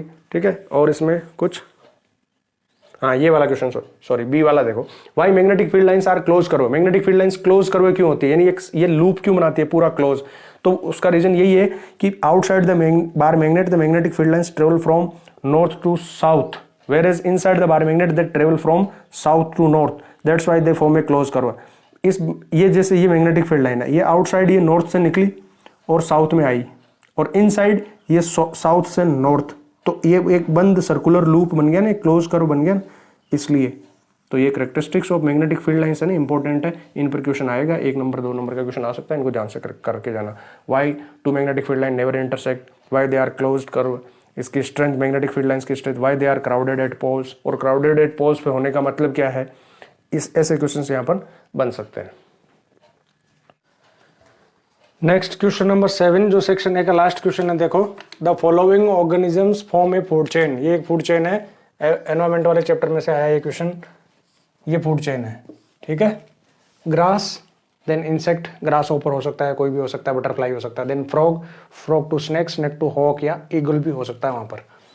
2 क्वेश्चन है, let the amount of energy available at snake is 10 kilo joule, KJ यानी किलो जूल, यानी स्नेक के पास जो अवेलेबल एनर्जी है ना वो 10 किलो जूल है। What will be the energy available at the producer level? What will be the energy available at producer level? Producer कौन होता है? First level. First trophic level is always producer. क्यों होता है, यही सेकंड क्वेश्चन है। First level producer ये grass है, तो ग्रास के पास कितनी एनर्जी होगी, how much energy available at this level, grass level, producer level, if the energy available at snake is 10 kJ, 10 kilo joule. ठीक है, देखो ये है law of energy transfer. According to law of energy transfer only 10% energy is transferred from one trophic level to the next level. 90% energy available at a trophic level is consumed in life process of that trophic level और that organism. कहने का मतलब ये है कि इस level से इस लेवल में या इससे इसमें, एक लेवल से अगले लेवल पर केवल 10% एनर्जी ट्रांसफर होती है। बाकी 90% एनर्जी तो इसके रेस्पिरेशन में, इसकी लाइफ प्रोसेस में, इसके सर्वाइवल में, इसकी हीट या बॉडी का टेम्परेचर मेंटेन करने में, रिप्रोडक्शन में, इन सब चीज़ों में यहाँ पर कंज्यूम हो जाएगी। इसीलिए तो एक क्वेश्चन ये भी तो बनता है कि why there are only 3 or 4 steps in a food chain, because after 3 or 4 trophic level और steps in a food chain the energy available to transfer to next level is very less. 3 या 4 step के बाद बहुत कम energy बच जाती है, क्योंकि 10% energy आगे जाती है, तो 3-4 ट्रॉपिक लेवल के बाद में फिर आगे इतनी एनर्जी अवेलेबल नहीं होती कि उस एनर्जी से कोई और लेवल या कोई और ऑर्गेनिज्म आगे सर्वाइव कर सके। इसलिए 3 या 4 स्टेप ही होते हैं। तो इस क्वेश्चन का आंसर आपको निकालना, देखो 10% यहाँ पर जो है ना स्नेक के पास, ये 4th लेवल है, यानी फर्स्ट लेवल से स्टार्ट किया हमने, ये सेकंड लेवल आया इंसेक्ट, फिर इंसेक्ट के बाद में 3rd लेवल पे है फ्रॉग और फिर 4th लेवल पे है स्नेक। तो स्नेक के पास जो एनर्जी है वो कितनी है, वो 10 किलो जूल है। ये 10% है इस लेवल के पास टोटल अवेलेबल एनर्जी का। तो यहां पर जितनी एनर्जी है उसका 10% 10 है, तो 10% 10 है, तो फिर यहां पर कितना हो गया भाई, 10% अगर 10 है तो पूरा 100% कितना हो जाएगा, 100% 100 हो जाएगा। 10% 10 तो 100% 100, यानी यहां पर 100 किलो जूल एनर्जी है। 100 किलो जूल का 90% तो यहीं पर, यानी 90 किलो जूल तो यहीं कंज्यूम हो गई, ओनली 10% आगे गई। यहां पर कितनी एनर्जी आई, 100 किलो जूल, वो इस लेवल का 10% है, इससे पहले वाले का, यानी इसका 10% अगर 100 है तो इसका 100% कितना हो जाएगा, ठीक है, 100% कितना हो जाएगा, 100% हो जाएगा 1000 किलो जूल। भाई 1000 किलो जूल का 10% ही तो 100 होगा, 100 10% हो गया, तो 100 इंटू 10 1000 हो गया टोटल। अब ये इस लेवल का 10% है, तो इस लेवल पर कितना है, इस लेवल पर कितना है, इस लेवल पर है 10,000 किलो जूल। 10,000 का 10% तो 1000 होगा, 10,000 10% 1000 का 10% 100 का 10% 10 किलो जूल। तो यहाँ पर अवेलेबल एनर्जी कितनी होगी, 10,000 किलो जूल होगी। Only 10% energy is transfer to the next level. ये हो गया इसका आंसर। तो why do producers always occupy the first trophic level on every food chain. हर एक फूड चेन में हमेशा प्रोड्यूसर से ही क्यों स्टार्ट होती है, प्लांट से ही क्यों स्टार्ट होती है। The producer that are green plant have only capacity to produce the food, have chlorophyll, so they can trap sun energy by using the chlorophyll. That's why the first tropic level is always green plant or producers. ठीक है, producers हमेशा green plant क्यों होते हैं, हमेशा first level क्यों occupies करते हैं, क्योंकि प्रोड्यूसर के पास ही सन की सोलर एनर्जी को ट्रैप करने की कैपेसिटी है, वो सोलर एनर्जी को ट्रैप करके केमिकल एनर्जी में कन्वर्ट कर लेंगे। That's why. So why do producers always occupy the first tropic level on every food chain? Because producers only have ability to trap the solar energy and to convert into a chemical energy, convert into food. ठीक है, ये इसका answer हो गया। इसके और में जो क्वेश्चन है वो देखो, in above food chain which organism will have the highest concentration of non biodegradable chemicals. Non biodegradable chemicals sample paper में भी क्वेश्चन था, इंपॉर्टेंट है ये। किस में सबसे ज्यादा परसेंटेज होगी हार्मफुल नॉन बायोडिग्रेडेबल सब्सटेंस, जैसे डीडीटी है, या कोई मेटल हो सकती है ना, हेवी मेटल जैसे लेड हो सकती है, मरकरी हो सकती है, टॉक्सिक सब्सटेंस पेस्टिसाइड्स हो सकते हैं, ये चीजें। तो ये बायोमैग्निफिकेशन है, ये भी पूछा आगे, name the phenomena associate with it. The phenomena is biomagnification. Phenomena तो बायोमैग्निफिकेशन है, और बायोमैग्निफिकेशन में हाईएस्ट कंसंट्रेशन कहां पर होती है, at last trophic level. Highest concentration of harmful chemical will be in this, hawk में सबसे ज्यादा होगी। दिस इज, यही तो बायोमैग्निफिकेशन है, that the percentage of harmful chemicals और non biodegradable chemicals increases progressively at each trophic level in a food chain, because these substance are the non biodegradable, non releasable, they do not degraded, body में accumulated होते रहते हैं, progressively multiple order में increase होते रहते हैं, क्योंकि उनका डिकम्पोजिशन होता ही नहीं है। तो किस तरह से मल्टीपल ऑर्डर में इंक्रीज होते हैं, इसके लिए बायोमैग्निफिकेशन पे अलग से एक वीडियो है, वहां पढ़ो, आपको समझ में आ जाएगा पूरा डिटेल में। 5-7 मिनट का वो वीडियो अच्छे से वहां बता रखा है मैंने आपको। ठीक है, section A is completed. Now हम मूव करते हैं सेक्शन बी की तरफ। 3 marks question. Section B question number 8। देखो ये मॉडर्न पीरियोडिक टेबल आपके सामने दी हुई है। Explain the following with reasons, reasons बता के आपको ये 3 क्वेश्चन के आंसर करना है। ये पीरियड नंबर है 1 2 3, ये ग्रुप नंबर 1 2 13 14 15 16 17 और ए बी और सी 3 एलिमेंट दे रखे। Element A is non metal, explain that element A is non metal with reason. ठीक है, देखो भाई एलिमेंट ए कहां पर है, ये भी है, ये रहा ये ग्रुप नंबर 17, ग्रुप नंबर 1 2 और 13 ये मेटल है, ये मेटल है। ठीक है, ये मेटल लेफ्ट साइड में सारी मेटल है। ये यहां से नॉन मेटल स्टार्ट हो जाती है, कार्बन ग्रुप नंबर 14 में आता है, ये भी नॉन मेटल है। ये सारी नॉन मेटल होती है 17 तक। 18 वाला ग्रुप इनर्ट गैसेस का। 17 नॉन मेटल क्यों है? क्योंकि नॉन मेटल की डेफिनेशन क्या है? The which element which have tendency to gain electron, जिसके पास इलेक्ट्रॉन गेन करने की टेंडेंसी होगी वो नॉन मेटल है। ग्रुप नंबर 17 यानी वैलेंस इलेक्ट्रॉन 7 वैलेंस इलेक्ट्रॉन है, तो स्टेबल होने के लिए क्या करेगा?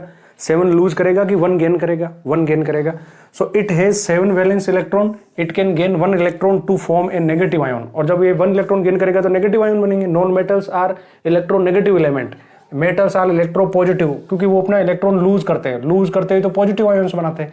ये इलेक्ट्रॉन गेन करते हैं और गेन करके नेगेटिव आयन्स बनाते हैं। सो दे आर इलेक्ट्रोनेगेटिव एलिमेंट, इसलिए ये एक नॉन मेटल है। Element A is non metal because it has 7 valence electron, it can gain 1 electron and can form negative ion, that's why it is non metal। Metal है कि non metal है ये बताना है। तो मेटल वो है जो इलेक्ट्रॉन देगा, नॉन मेटल वो है जो इलेक्ट्रॉन लेगा।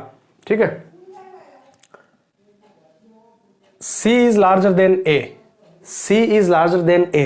तो large in size, atomic size depend करती है नंबर ऑफ सेल्स पे। हम यहां पर सेम पीरियड की बात करेंगे ना, तब तो इफेक्टिव न्यूक्लियर चार्ज वाला कंसेप्ट आ जाएगा, लेकिन हम अलग अलग पीरियड में बात कर रहे हैं। यहाँ पर पीरियड नंबर 2 है, यहाँ पर पीरियड नंबर 3 है। तो ए के पास में तो 2 सेल है, पीरियड नंबर 2 मतलब 2 सेल, के सेल एल सेल। और सी पीरियड नंबर 3 का मेंबर है, तो सी के पास 3 सेल हो जाएंगे, के सेल एल सेल और एम सेल। तो एटॉमिक रेडियाई किसकी ज्यादा है? सी की ज्यादा है। तो नंबर ऑफ सेल ज्यादा है, इसलिए ये बड़ा हो जाएगा। C has more number of cells than A, that's why it is larger than A. Question C देखो, element B has a valency 1, element B की वैलेंसी 1 है। तो भाई ये ग्रुप नंबर 1 का है, ग्रुप नंबर 1 का है तो वैलेंस इलेक्ट्रॉन 1 है, वैलेंस इलेक्ट्रॉन 1 है तो वैलेंसी 1 होगी। If valence electron are the 1 2 3 and 4 then valency is 1 2 3 4। ठीक है, और वैलेंस इलेक्ट्रॉन अगर 5 6 7 और 8 है तो इनको 8 में से माइनस करना है। 8 - 5 वैलेंसी 3, 8 - 6 वैलेंसी 2, 8 - 7 वैलेंसी 1, 8 - 8 वैलेंसी 0। तो इसकी वैलेंसी 1 क्यों है? क्योंकि इसके पास 1 वैलेंस इलेक्ट्रॉन है। It has 1 valence electron, so it can lose 1 electron to become stable, so its valency is 1। ठीक है, कि कोई स्टेबल बनने के लिए, ऑक्टेट कंप्लीट करने के लिए कितने इलेक्ट्रॉन गेन या लूज करता है, उसके हिसाब से उसकी वैलेंसी होती है। तो वैलेंस इलेक्ट्रॉन जिसके पास में 1 है 2 है 3 है 4 है, उनकी वैलेंसी 1 2 3 4 होती है। और जिनके पास, और ये सारे इलेक्ट्रोपॉजिटिव बनाते ज्यादातर। ठीक है, 5 6 7 8 वाले इलेक्ट्रॉन गेन करते हैं, इनकी वैलेंसी इस तरह से 3 2 1 ये हो जाती है। तो ये हो गया question number 8। Next question number 9। Question number 9 is explain by giving reason the carbon can not attain a noble gas configuration by gaining और losing electron from its valence shell. B है इसका, name the type of bond formed in ionic compound and in compound form by carbon. देखो ये question important question है। Explain by giving reason that carbon can not attain a noble gas configuration by gaining और losing electron from its valence shell. Gaining और losing of electron, gaining और losing of electron ये कहाँ होता है? ये ionic compound में होता है, गेनिंग और लूजिंग।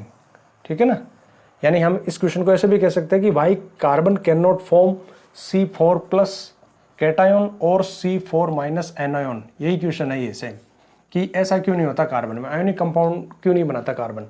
ठीक है, तो भाई इसका रीजन ये है कि कार्बन C4+ और C4- क्यों नहीं बनाता? क्योंकि कार्बन के आउटर मोस्ट सेल में जो वैलेंस सेल है उसमें 4 इलेक्ट्रॉन है। अगर ये 4 इलेक्ट्रॉन अगर लूज करता है और ये C4+ कैटायन बनाता है, तो 4 वैलेंस इलेक्ट्रॉन को लूज करवाने के लिए बहुत सारी एनर्जी बाहर से रिक्वायर्ड है, बहुत सारी एनर्जी उसको देनी पड़ेगी। जैसे कार्बन का न्यूक्लियस है, ये फर्स्ट सेल है, इसमें 2 इलेक्ट्रॉन इसके पास है। ठीक है, और ये सेकेंड सेल एल सेल है, इसमें 4 इलेक्ट्रॉन है। To remove these 4 electron a lot of heat is required. क्योंकि कार्बन की एटॉमिक साइज छोटी है, और एटॉमिक साइज छोटी होने से इसके प्रोटॉन और इलेक्ट्रॉन के बीच की डिस्टेंस कम है। Strong attraction force between proton and electron, outer most electron, that's why the electrons are bonded with a great force with nucleus. So a lot of energy is required to remove these 4 electrons from the valence shell. That's why it is not possible that carbon can form C4+ cation. Carbon has 4 valence electron. It cannot lose 4 electron to form C4. plus as very high amount of energy is required to remove 4 valence electron, that's why it not form C4 plus। और C4 minus क्यों नहीं बनाता? अगर carbon C4 minus बनाए यानी 4 extra electron अगर ये gain करे तो ये 4 इलेक्ट्रॉन आउटर मोस्ट में है ही, 4 एक्स्ट्रा इसने और गेन कर लिए। अब वैलेंस सेल कंप्लीट हो गया, ऑक्टेट कंप्लीट हो गया, 8 इलेक्ट्रॉन वैलेंस सेल में, 2 अंदर वाले सेल में, टोटल इलेक्ट्रॉन हो गए 10 इलेक्ट्रॉन। कार्बन का एटॉमिक नंबर कितना है? 6। प्रोटॉन कितने हैं? 6। So it is very difficult for 6 proton to hold on 10 electron. 6 proton 10 electron को कैसे होल्ड करके रखेंगे? इन प्रोटॉन के लिए डिफिकल्ट हो जाएगा, तो कहीं ना कहीं ये स्टेबल नहीं रहेगा, अनस्टेबल हो जाएगा कार्बन, कि भाई 10 इलेक्ट्रॉन है और 6 प्रोटॉन है, तो ये एटॉमिक जो इसका एटम है वो स्टेबल नहीं रहेगा, तो इस तरह से जो कंपाउंड है वो स्टेबल नहीं बनेंगे, तो ऐसा भी पॉसिबल नहीं है। तो इसका आंसर ये हो जाएगा कि carbon has 4 valence electron, it can not gain 4 electron to form C4 minus as it is difficult for 6 proton to hold on 10 electron. ये तो इसका आंसर हो गया। बी देखो, name the type of bond formed in ionic compound. तो ionic compound में जो bond बनता है वो आयोनिक बॉन्ड होता है बाय लूजिंग और gaining ionic bond. Ionic bond is formed in ionic compound, ठीक है, बाय गेनिंग ऑफ इलेक्ट्रॉन और by losing of electron. Gaining और लूजिंग होता है, जैसे ये सोडियम है, ठीक है, 281, एक एक्स्ट्रा 1 इलेक्ट्रॉन जो है ना वो ये लूज करेगा, क्लोरीन को दे देगा 287, क्लोरीन को एक और रिक्वायर्ड है, 7 है आउटर मोस्ट में, वो इलेक्ट्रॉन इसने लिया तो सोडियम तो बनाया Na+ और क्लोरीन बनाया Cl-। इस तरह से कंपाउंड बन गया कॉमन सॉल्ट NaCl। ये आयोनिक कंपाउंड है, तो बॉन्ड बना आयोनिक बॉन्ड। और कार्बन जो बॉन्ड बनाता है ना उस बॉन्ड का नाम है covalent bond. Bond formed by the carbon compound is called covalent bond. The bond which is formed by sharing of electron between the atom is called covalent bond. और ये शेयरिंग ऑफ इलेक्ट्रॉन से बनाता है, ना तो ये C4+ बनाता है या ना ही ये C4- बनाता है। ये अपने इलेक्ट्रॉन शेयर करता है और शेयर करके कोवलेंट बॉन्ड बनाता है। अब इसके और में ये जो क्वेश्चन पूछे इसमें भी 2 क्वेश्चन है। देखो पहला है what are isomers, draw the structures of 2 isomer of C4H10। Isomers क्या होते हैं और 2 आइसोमर आपको C4H10 के ड्रॉ करने हैं। अब C4H10 क्या है? 4 कार्बन वाले को बोलते हैं ब्यूट, ये ब्यूटेन है, एल्केन है। कैसे है? जनरल फॉर्मूला में अगर फिट करके देखेंगे तो एल्केन का जनरल फॉर्मूला होता है CnH2n+2, n यहाँ पर 4 है तो C4 हाइड्रोजन 2 × n यानी 2 × 4 8, 8 + 2 10, C4H10, ठीक है, 4 कार्बन के साथ में 10 हाइड्रोजन। अगर हम स्ट्रक्चर बनाए ना तो ये देखो, ये 1 2 3 और 4 हाइड्रोजन कितने 10 है। ये देखो यहाँ 3 लगेगी, एंड्स वाले पे 3 हाइड्रोजन, इधर भी लास्ट वाले पे 3 हाइड्रोजन, 3 और 3 6 हाइड्रोजन तो यहाँ हो गई। अब इनकी 2 वैलेंसी सेटिस्फाई है, 2 और हाइड्रोजन यहाँ आ जाएगी, तो 3 + 2 5, 5 + 2 7, 7 + 3 10, C4H10। इसके आपको 2 और आइसोमर 2 और ड्रॉ करने हैं, मतलब इसके 2 आइसोमर ड्रॉ करने हैं। 2 ही होते हैं इसके स्ट्रक्चरल आइसोमर्स, ब्यूटेन के 2 होते हैं, ठीक है। देखो फर्स्ट मेंबर, सेकंड मेंबर और थर्ड मेंबर के तो आइसोमर बनते ही नहीं है। ये अगला क्वेश्चन है कि क्यों नहीं बनते, तो वो आपको बताएंगे। फर्स्ट सेकंड थर्ड के नहीं बनते, फोर्थ के बनते हैं, एल्केन में फोर्थ के बनते हैं। और फोर्थ के कितने बनते हैं? 2। 4 कार्बन वाले ब्यूटेन के 2 आइसोमर्स है, 5 कार्बन वाले पेंटेन के 3 स्ट्रक्चरल आइसोमर्स है। इस तरह से ध्यान रखना आप। 6 कार्बन वाले के एक एक बढ़ाते जाओ, 4 हो जाएंगे, 6 वाले के 4 हो जाएंगे, इस तरह से। इन्हीं का पूछेंगे, इससे आगे आपको पूछेंगे नहीं। आइसोमर्स होते क्या है? तो आइसोमर्स क्या होता है? देखो आइसोमर्स होते हैं those compounds which have same molecular formula but different structural formula are called isomers. जैसे ये कार्बन है, ये कंपाउंड है C4H10, ये भी C4H10 ही है, मॉलिक्यूलर फॉर्मूला सेम है, C4H10 है, इसका भी C4H10 है, इसका भी C4H10 है। भाई कार्बन 4 है, यहाँ पर भी 4 कार्बन है। हाइड्रोजन लगा के देख लो भले आप, भाई इसके साथ 3 हाइड्रोजन लग जाएंगे, यहाँ पर 2 हाइड्रोजन लगेंगे 5, यहाँ पर 2 लगेंगे, 2 और हो गए 7, और यहाँ 3 लगेंगे 10, हो गए 10 हाइड्रोजन। यहाँ पर भी हाइड्रोजन लगा के देखो आप, देखो यहाँ पर एक वैलेंसी सेटिस्फाई, तो यहाँ पर 3 हाइड्रोजन और जुड़ जाएंगे, यहाँ पर भी 3 जुड़ जाएंगे, 3 और 3 6, और यहाँ पर भी 3 जुड़ जाएंगे 9, और यहाँ पर देखो इसकी 1 2 3 वैलेंसी सेटिस्फाई है तो 1 हाइड्रोजन और लग जाएगा, तो 10 हो गए C4H10। यहाँ पर भी C4H10। मोलिकुलर फॉर्मूला वही है लेकिन स्ट्रक्चर फॉर्मूला अलग अलग है ना। ये तो स्ट्रेट चेन है और यहाँ पर ब्रांचिंग हो रही है, यहाँ ब्रांच हो रही है, ठीक है। इसका नाम हो जाएगा 2-मेथिल प्रोपेन, ठीक है। इसको तो हम कहते हैं नॉर्मल, जो सीधा सीधा स्ट्रेट चेन बनाता है ना उसको तो हम कहते हैं नॉर्मल। तो नॉर्मल ब्यूटेन हो गया, ये तो हो गया N ब्यूटेन यानी नॉर्मल ब्यूटेन। और जो ब्रांचिंग वाला होता है ना उसको कहते हैं आइसो, तो इसका नाम लिख दो आप आइसो ब्यूटेन। इसी तरह से आइसो पेंटेन हो जाएगा जिसमें ब्रांचिंग होती है, ठीक है। चलो ये हो गया। What are isomers? तो isomers are the compounds which have same molecular formula but different structural formula, जिनका स्ट्रक्चर फॉर्मूला अलग अलग होता है। जैसे ये स्ट्रेट है, ये ब्रांचिंग है। Why first 3 members of alkane series not have isomers? Alkane series के जो फर्स्ट 3 मेंबर है, first 3 member of alkane series, not alkene alkyne, alkane series CnH2n+2 जिसका जनरल फॉर्मूला है, मीथेन, इथेन और प्रोपेन, इनके कोई आइसोमर्स नहीं होते। क्यों नहीं होते? तो देखो आइसोमर्स क्या होते हैं? जिनका मोलिकुलर फॉर्मूला सेम होता है बट स्ट्रक्चर फॉर्मूला अलग अलग होता है। तो इन तीनों में कहीं से कोई ब्रांचिंग पॉसिबल है ही नहीं, इनकी अलग स्ट्रक्चर बन ही नहीं सकती, है ना, पॉसिबल नहीं है इनमें कि इनकी कोई अलग स्ट्रक्चर बने। इसलिए because branching is not possible, branching possible नहीं है। सो द फर्स्ट और branching is not possible from the first और last carbon atom of the structure. इनकी जो स्ट्रक्चर है उसके फर्स्ट और लास्ट कार्बन से ब्रांचिंग नहीं बनती। कैसे? ये देखो, ये फर्स्ट मेंबर है, एक ही कार्बन है, 4 हाइड्रोजन जुड़े हुए, मीथेन, इसका कोई अलग स्ट्रक्चर क्या बन सकता है? कुछ नहीं बनेगा, ब्रांचिंग है ही नहीं। ये मीथेन हो गया, कोई आइसोमर नहीं बनेगा। 2 कार्बन वाला, ये 1 कार्बन, ये 2 कार्बन, यहाँ 3 हाइड्रोजन जुड़ेगी, यहाँ पर भी 3 हाइड्रोजन जुड़ेगी। एल्केन सीरीज है तो सिंगल बॉन्ड ही आएगा, है ना। अब बताओ, इसमें कहीं अलग तरह से स्ट्रक्चर बना के आप इसको ड्रॉ कर सकते हो क्या? नहीं हो सकता भाई। ऐसे इसको ऐसे बना लो, ऐसे बनाओगे तो भी है तो वही ना, सेम एक ही स्ट्रेट ही तो है। ऐसे लिखो चाहे ऐसे लिखो। ऐसे 3 कार्बन वाला है, ये 3 कार्बन वाला है। अब इस 3 कार्बन वाले को, प्रोपेन को आप ऐसे लिख दो चाहे तो, और चाहे आप ऐसे लिख दो, एक ही बात है, ठीक है। ब्रांचिंग कहीं पर नहीं है, ये भी स्ट्रेट ही है। इसको आप पकड़ के यूं घुमा दो तो भी ऐसे ही रहेगा, ठीक है। पहली बार ब्रांचिंग 4 कार्बन वाले में बनती है, ब्यूटेन में बनती है। जैसे ये ब्यूटेन है, ये नॉर्मल ब्यूटेन है। अब इसमें हम एक जगह ब्रांचिंग कर सकते हैं। जैसे यहाँ पर हमने मान लो ब्रांचिंग कर दी, ये लो। अब आप स्ट्रेट बना लो, 3 कार्बन ही आएंगे, ये 3 या 1 2 3, ऐसे 3 ले लो, चाहे ऐसे 3 ले लो, 1 2 3, तो एक जगह ब्रांचिंग हो रही है यहाँ पर। तो यहाँ से पहली बार, यानी 4 कार्बन से पहली बार आइसोमर बनने स्टार्ट होते हैं। तो why first 3 members of alkane series not have isomers? Because in first 3 member of alkane series branching is not possible from the first और लास्ट कार्बन एटम। जैसे ये फर्स्ट कार्बन एटम है, ये last carbon atom है, ये first है, ये last मान लो, इसको फर्स्ट दे देंगे तो ये लास्ट हो जाएगा। यहाँ से आप ब्रांचिंग नहीं कर सकते, branching is not possible, that's why they do not form isomers. तो ये इंपॉर्टेंट क्वेश्चन है, आ सकता है। Next question number 10 is how did Mendel explain that it is possible that A trait is inherited but not expressed in an organism? किस तरह से Mendel ने ये प्रूव किया, एक्सप्लेन किया कि कोई ट्रेट जो है वो इनहेरिट तो हो सकता है लेकिन एक्सप्रेस ना हो किसी भी ऑर्गेनिज्म में।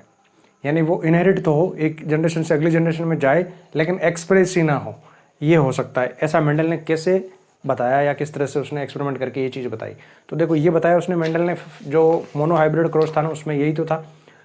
इन monohybrid cross Mendel cross between 2 parents of contrasting traits, 2 homozygous contrasting traits, 2 parents of homozygous condition with contrasting traits.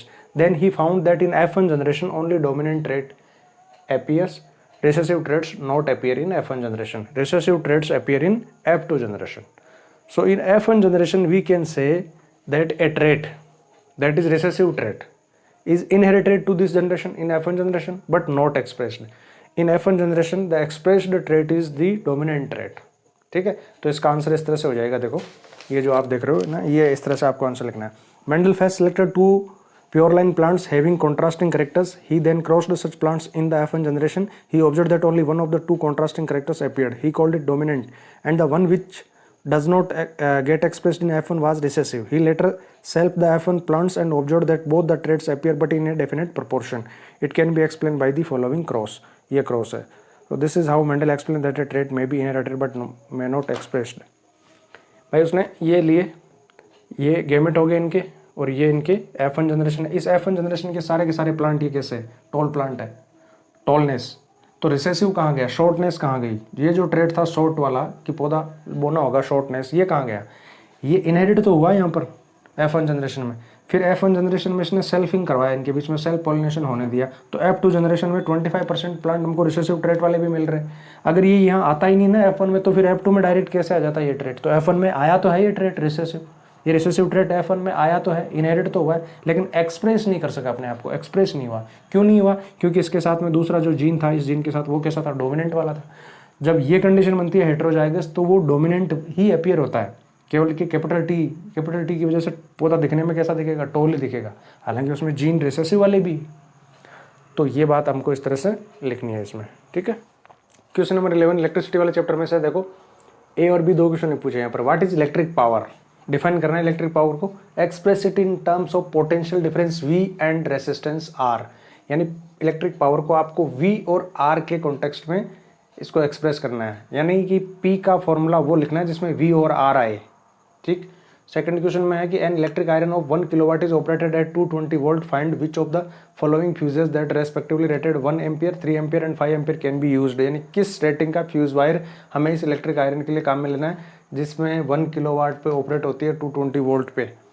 चलो पहला क्वेश्चन देखते हैं सबसे पहले। व्हाट इज इलेक्ट्रिक पावर, भाई इलेक्ट्रिक पावर क्या है, तो electric power is the rate of doing work, power is the rate of doing work और rate of energy transfer, rate of doing work by an energy source और the rate at which the electric energy is dissipated or consumed per unit time in the electric circuit। अगर हम power को electric circuit के उसमें बात करें, यानी electric power की बात करें ना, तो इलेक्ट्रिक पावर की क्या होता है, इलेक्ट्रिक पावर होता है इलेक्ट्रिक एनर्जी पर यूनिट टाइम कितना कंज्यूम या डिसिपेटेड हो रहा है, वो उसकी इलेक्ट्रिक पावर है, उस सर्किट की इलेक्ट्रिक पावर है। So rate at which electric energy is consumed और dissipated per unit time in an electric circuit is called electric power. ये फॉर्मूला पावर का W/T, वर्क अपॉन टाइम और energy upon time.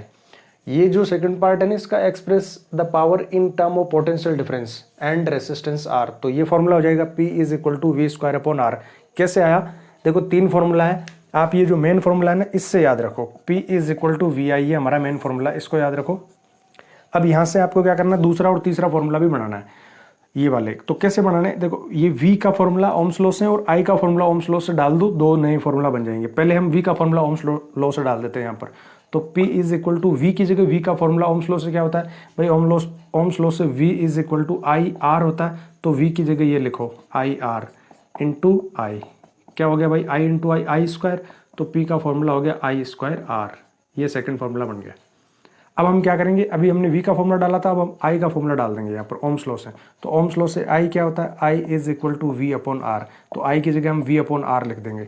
तो formula जो main है वो हमारा P is equal to VI है, अब I की जगह हम V/R लिख देते हैं, ठीक है। तो ये हो जाएगा V इंटू इसकी जगह लिखेंगे V/R, तो फॉर्मूला V²/R बन गया ना, बस यही ये फॉर्मूला जो पूछा है।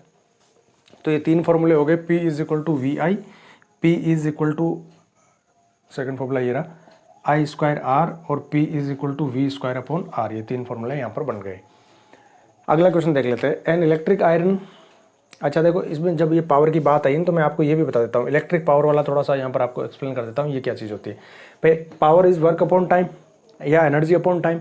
यहाँ पर हम इलेक्ट्रिक पावर की बात कर रहे हैं, तो इलेक्ट्रिक सर्किट में वर्क डन कितना हो रहा है, तो इलेक्ट्रिक सर्किट में जो वर्क डन होता है ना वो आता है पोटेंशियल डिफरेंस से। भाई potential difference V is equal to work done to move a unit charge between that 2 point is the potential difference of that 2 point और across the ends, potential difference across the end is work done to move a unit charge from one end to the another end of that conductor is the potential difference V। अब यहाँ से आप W का formula बनाओ, cross into करो, तो W का formula क्या बन गया, V इंटू Q, VQ यहाँ पर रखो, ये W का फॉर्मूला VQ, तो पावर का फॉर्मूला क्या हो गया VQ/T। अब Q क्या है, Q का फॉर्मूला क्या होता है भाई, Q का फॉर्मूला होता है Q is equal to IT, ये फॉर्मूला होता है। कैसे आया, ये ऐसे आया कि एनर्जी की electricity, electric current is the rate of transfer of charge, rate of transfer of charge यानी Q/T, amount of charge upon time that is rate of transfer of charge, Q/T हो गया I। तो यहाँ पर आप लिखो Q/T, देखो ये Q/T है ना, इस Q/T की जगह हम पूरा क्या लिखे, I लिखे, तो P is equal to VI हो गया ना, ये हमारा मेन फॉर्मूला है पावर का, इलेक्ट्रिक पावर का, ठीक। सेकंड क्वेश्चन देखो, an electric iron of 1 kilowatt. देखो वाट और किलोवाट किसकी यूनिट होती है, वाट और किलोवाट यूनिट होती है पावर की, तो ये आपको पावर दे रखी है। V जब भी लिखा हुआ है मतलब ये पोटेंशियल डिफरेंस है, तो ये पोटेंशियल डिफरेंस है, तो आपको P की वैल्यू दे दी, ठीक है, और V की वैल्यू दे दी। गिवन क्या है, P is given, V is given, P is 1 kilowatt and V is 220 volt. निकालना क्या है, फ्यूज वायर की रेटिंग निकालनी है। यहाँ रेटिंग का मतलब है कि कितना maximum allowable limit, the maximum allowable limit of electric current through that fuse wire is the rating of that fuse wire, कि भाई उस फ्यूज वायर में से मैक्सिमम करंट कितना फ्लो किया जा सकता है, वो उसकी रेटिंग होती है। तो फ्यूज वायर हमेशा जितना उस एपरेटस को या उस इंस्ट्रूमेंट को जितना इलेक्ट्रिक एनर्जी या इलेक्ट्रिसिटी रिक्वायर्ड है ना, जैसे किसी को 5 एम्पियर रिक्वायर्ड है तो या तो 5 एम्पियर रेटिंग का फ्यूज वायर यूज़ करेंगे या उससे थोड़ा सा ज़्यादा यानी 6 एम्पियर या 5.5 एम्पियर का यूज़ करेंगे हम फ्यूज वायर। इससे कम भी नहीं करेंगे। अगर मान लो 5 एम्पियर करंट चाहिए किसी डिवाइस को और आपने 4 एम्पियर का ही फ्यूज वायर डाल दिया वहाँ पर, तो 4 एम्पियर से जैसे ही करंट ज़्यादा होगा वो फ्यूज वायर तो मेल्ट हो जाएगा, तो आपकी डिवाइस तो ऑपरेट ही नहीं होगी। और अगर आपने जैसे मान लो 5 एम्पियर करंट रिक्वायर्ड है उस डिवाइस को और आपने 10 एम्पियर रेटिंग वाला फ्यूज वायर वहाँ पर डाल दिया, तो वो मेल्ट कब होगा? जब मोर देन 10 एम्पियर करंट उसमें से फ्लो होगा। तो इतने में तो वो इंस्ट्रूमेंट आपका बर्न आउट हो सकता है, जल सकता है। तो रेटिंग वायर जितना रेटिंग का वो वायर है ना, फ्यूज वायर उस सॉकेट की जितनी रेटिंग है उतनी ही रेटिंग का फ्यूज वायर हमें यूज़ करना है। इसीलिए तो यहाँ पर क्वेश्चन ये भी बन सकता है, एक बनता है कि why should fuse wire not be replaced with a normal wire. Fuse wire को नॉर्मल वायर से रिप्लेस क्यों नहीं करना चाहिए? क्योंकि अगर आप नॉर्मल वायर लगा दोगे तो उसमें से अगर एक्स्ट्रा करंट भी फ्लो होगा तो वो तो मेल्ट होगा ही नहीं। मेल्ट नहीं होगा तो आपका एपरेटस चल सकता है, वो डिवाइसेस खराब हो सकती है। इसलिए फ्यूज वायर ही हमेशा डालना है, लगाना है, और वो भी एप्रोप्रिएट रेटिंग का होना चाहिए। तो यहाँ पर आपको पावर गिवन है और वी गिवन है। रेटिंग निकालनी है फ्यूज वायर की, यानी आपको आई निकालना है। जब भी रेटिंग निकालनी हो मतलब आपको इलेक्ट्रिक करंट आई निकालना है। ठीक है, देखो पी गिवन वी गिवन है, आई निकालना है, तो फॉर्मूला यही तो है, P is equal to V I वाला। P is equal to V I वाले फॉर्मूले से अगर हम आई निकालें तो पी अपॉन वी हो जाएगा। दोनों ऐसा यूनिट में लेनी है। अब आपको यहाँ किलोवाट में दे रखी थी, उसको वाट में चेंज करो, क्योंकि वाट इज द ऐसा unit of power, volt is the ऐसा यूनिट ऑफ पोटेंशियल डिफरेंस, तो वो तो सही है। तो इसको हमने वाट में चेंज कर लिया, ये हो गया 1000 वाट और ये 220 वोल्ट। ये 0 से 0 कैंसिल, 100/22, 2 से कैंसिल कर लेते हैं, तो ये देखो 2 से 11 टाइम और ये 50 टाइम, तो 50/11, 50/11 हो गया 4.54 एम्पियर, यानी 4.5। अब बताओ कौन सा फ्यूज वायर यूज़ करेंगे? 1 एम्पियर वाला। 1 एम्पियर वाला करेंगे तो ये रन ही नहीं होगी डिवाइस, ये इलेक्ट्रिक आयरन काम ही नहीं करेगी, क्योंकि इसको मिनिमम करंट इतना चाहिए 4.5 एम्पियर। 3 एम्पियर इससे भी ये ऑपरेट नहीं होगी। 5 एम्पियर हाँ ये यूज़ कर सकते हैं। मैंने आपको क्या बताया, या तो सेम इतना या इससे थोड़ा सा ज़्यादा रेटिंग का फ्यूज़ वायर यूज़ करना है। जितना उसको रिक्वायर्ड इलेक्ट्रिक करंट का अमाउंट है ना, इलेक्ट्रिक आई जितना रिक्वायर्ड है उसके बराबर या उससे थोड़ा सा ज़्यादा रेटिंग वाला फ्यूज़ वायर यूज़ करना है। तो यहाँ पर हम 5 ampere rating fuse wire use करेंगे। Next question number 12 is compare the resistance and resistivity of the following cylindrical copper conductor. 1 2 3 या ABC कुछ भी नाम दे दो इनको आपको। ठीक है, चलो नाम देते हैं इसको A, इसको B और इसको C। ये 3 सिलेंड्रिकल कॉपर कंडक्टर है, ठीक है, जिनके एरिया और लेंथ आपको गिवन है। इनका रेसिस्टेंस और रेसिस्टिविटी को कंपेयर करना है। देखो रेसिस्टेंस और रेसिस्टिविटी, एरिया और लेंथ, इन सब का एक फॉर्मूला क्या हो सकता है? न्यूमेरिकल क्वेश्चन में सबसे पहले आपको फॉर्मूला लिखना है, गिवन करके वैल्यू लिखनी है, स्टेप बाय स्टेप उसको सोल्व करते जाना है और लास्ट में आंसर विथ यूनिट होना चाहिए। ये 2-3 बातें जो ध्यान में आपको रखनी है। तो सबसे पहले तो देखो इसका यानी जिसमें रेसिस्टेंस भी आ जाए, रेसिस्टिविटी भी आ जाए, रो और लेंथ भी आ जाए, एल और ए भी आ जाए, इन सब का फॉर्मूला क्या होता है? तो इन सब का फॉर्मूला होता है R is equal to rho L upon A. ये फॉर्मूला होता है रेसिस्टेंस का। तो इस फॉर्मूले से हम इनका रेसिस्टेंस निकाल लेते हैं। सबसे पहले आर ए निकाल लेते हैं, resistance of A, R A नाम दे देते हैं इसको। ठीक है, तो इसका रेसिस्टेंस तो देखो रो, ये तो हो गया रो, एल अपॉन ए, इसकी एल कितनी है? एल ही है, अपॉन ए है कितना है? ए है, तो ये तो आ गया इसका रेसिस्टेंस। अब इसका रेसिस्टेंस निकाल लेते हैं, रेसिस्टेंस आर बी नाम दे देते हैं इसको। R B is equal to rho, ये तो हो गया रो, ठीक है, रो एल अपॉन ए, तो इसकी एल कितनी है? 3L, अपॉन ए कितना है इसका? ए है A/3। ठीक है, अब देखो A/3 ये ऊपर जाएगा, तो यहाँ पर हो गया रो 3L इंटू 3, ये 3 ऊपर चला गया और नीचे ए, तो ये बन गया देखो रो 3 इंटू 3 9L अपॉन ए, रो 9L अपॉन ए। ठीक है, तो इस 9 को अगर मैं बाहर ले लूँ यहाँ पर, तो मैं ऐसे भी तो लिख सकते हैं ना इसको, 9 रो एल अपॉन ए। तो ये रो एल अपॉन ए तो यही है जो यहाँ था, रो एल अपॉन ए तो यही है जो यहाँ था। तो इस रो एल अपॉन ए की जगह ए भी लिख सकते हैं, तो ये कितना आ गया? ये आ गया 9RA। आर बी की वैल्यू कितनी आ गई? 9RA आ गई। ठीक है, यानी 9 टाइम्स ग्रेटर देन RA। अब हम इसका निकालते हैं, तो इसका R is equal to rho L, L कितनी है? एल है L/3, तो एल की जगह हम लिखेंगे L/3 अपॉन ए, ए कितना लिखेंगे? ए है 3A, तो ये हो गया 3A। अब देखो तो ये तो रो का रो आ गया, L/3 का 3 नीचे आ जाएगा, L ऊपर रह जाएगा, 3 नीचे आ गया और नीचे ऑलरेडी 3A है ही, तो ये हो गया रो L/3 × 3 9A है ना। तो इसको देखो 1/9 करके मैं बाहर निकाल लेता हूँ, तो फिर पीछे क्या बचता है, इधर बच जाएगा रो L/A, और ये रो L/A ये इतना क्या है, ये इतना RA है। तो इसकी जगह मैं लिख देता हूँ RA, तो 1/9 RA, यानी RA का 1/9 टाइम हो जाएगा। अब तीनों को कंपेयर करो, भाई RA रो L/A है, RA से RB कितना है, 9 टाइम ज़्यादा है, तो which one is greater, RB is greater, ठीक है, RB is more than RA, और ये सबसे कम है 1/9 है, RA का 1/9, तो ये सबसे लेस हो जाएगा RC। ये तो कंपैरिजन हो गया रेसिस्टेंस में। अब रेसिस्टिविटी में कंपैरिजन करना है, तो देखो रेसिस्टिविटी में कंपैरिजन क्या करना है, तीनों की रेसिस्टिविटी कितनी होगी, देखो रेसिस्टिविटी को हम नाम दे देते हैं, चलो rho A is equal to rho B is equal to rho C। तीनों की रेसिस्टिविटी एक ही होगी, सेम ही होगी। क्यों, because resistivity do not depend on length and area of the conductor. Resistivity और specific resistance only depends on nature of material, और ये तीनों की नेचर क्या है, copper. All three are made up of copper.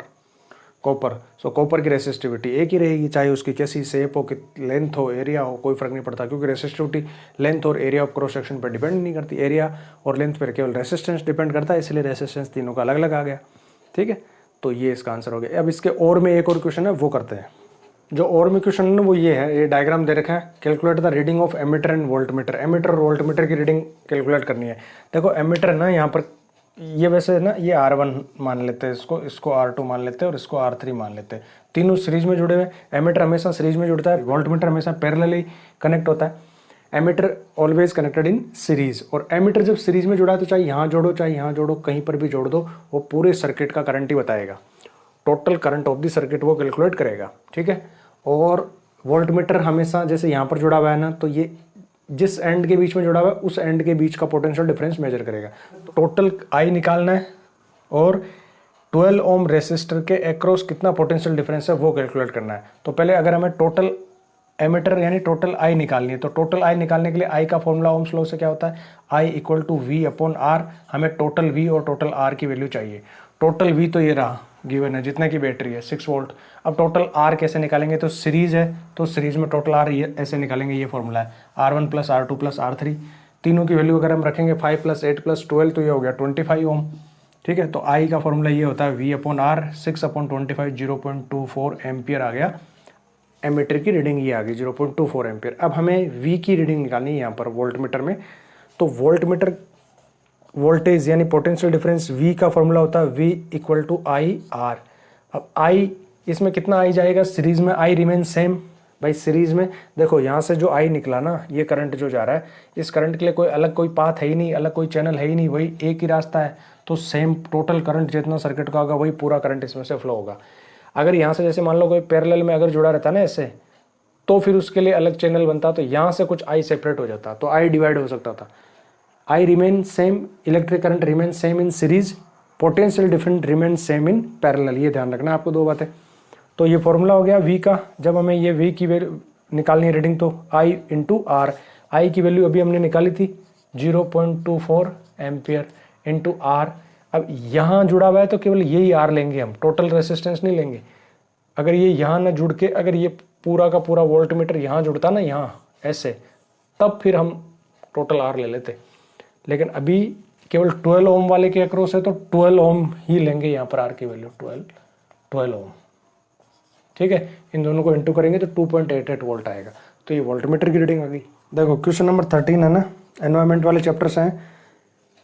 ये जो आप इमेज देख रहे हो ना, ये है question. Management of waste is very important in today's society. The generation of waste is getting double day by day as the population is increasing continuously. Moreover the increase in waste is affecting the lives of many people. समझ गए आप, यानी waste management पर ये question है पूरा। ए और B दो पार्ट है। ए में है difference between biodegradable and non biodegradable substance with the help of one example each. B में list 2 changes in habit that people must adopt to dispose non biodegradable waste for saving the environment. यानी पहले में आपको difference बताना है biodegradable और non biodegradable में। तो ये आपके सामने इसका आंसर है, ऐसे टेबल की फॉर्म में आप लिख देना इसका आंसर। बायोडिग्रेडेबल वो होते हैं जिनका बैक्टीरिया द्वारा डिग्रेडेशन हो जाएगा, डिकम्पोजिशन हो जाएगा, माइक्रो ऑर्गेनिज्म जिनको डिकम्पोज करके सॉइल में मिक्स कर देंगे। और नॉन बायोडिग्रेडेबल का डिकम्पोजिशन होगा नहीं, वो ब्रेक्स नहीं होंगे, सिंपल सब्सटेंस में ब्रेकडाउन जिनका नहीं होगा। देखो क्या लिखा आंसर में, द सब्सटेंसेस बायोडिग्रेडेबल में, the substances which are broken down into simpler harmless substance in nature in due course of time, यानी टाइम के साथ, by the biological processes such as action of micro organism are called biodegradable substances. Example biodegradable के जैसे domestic waste है, domestic waste product है और sewage है, यानी एनिमल वेस्ट, प्लांट वेस्ट आ जाएगा इसमें। Non biodegradable substance which can not be broken down into simpler harmless substance in nature are called non-biodegradable substances. Example DDT and polythene bags, plastic, polythene, pesticides, ये non biodegradable substance है। अब जो B question है ना, two changes in habit that people must adopt to dispose non biodegradable waste for saving the environment, यानी लोगों की life style में या उनके हैबिट में ऐसे क्या दो चेंज उनको अडोप्ट करने चाहिए जो डिस्पोज करे नॉन बायोडिग्रेडेबल वेस्ट को ऐसे तरीक़ों से जिनसे एनवायरनमेंट को लॉस ना हो। यानी नॉन बायोडिग्रेडेबल वेस्ट को हम किस तरीके से डिस्पोज करें, तो एक तो रिसाइकलिंग लिख दो इसमें और एक इंसिनरेशन लिख दो। Two methods of disposal of non biodegradable waste are recycling, the waste are treated with recycling में क्या होता है, waste are treated and same value materials are extracted for reuse. Recycling जैसे रिसाइकलिंग ऑफ पेपर है या इस तरह से जितने भी रिसाइकलेबल मटेरियल, तो उनका हमें रिसाइकलिंग करना चाहिए। Incineration, medical and toxic waste are burn at high temperature in incinerator, भट्टियाँ होती है ये, बड़ी हाई टेम्परेचर पे इनको जला दिया जाता है, राख में कन्वर्ट हो जाते हैं ये एस। Incinerators transform the waste into ashes, यानी वो राख में बदल देते हैं। तो इंसिनरेशन भट्टी में जला के या उनको रिसाइकलिंग करके हम नॉन बायोडिग्रेडेबल वेस्ट को डिस्पोज ऑफ कर सकते हैं। इसके अलावा रीयूज़ भी आप इसमें लिख सकते हो कि रीयूज़ 3R प्रिंसिपल हम लिख सकते हैं यहाँ पर, रिड्यूस, रीयूज एंड रिसाइकल। एक है ना पैकेजिंग वाला भी लिख सकते हैं कि packaging also increases the amount of garbage, तो वो भी आप यहाँ चाहो तो लिख सकते हो।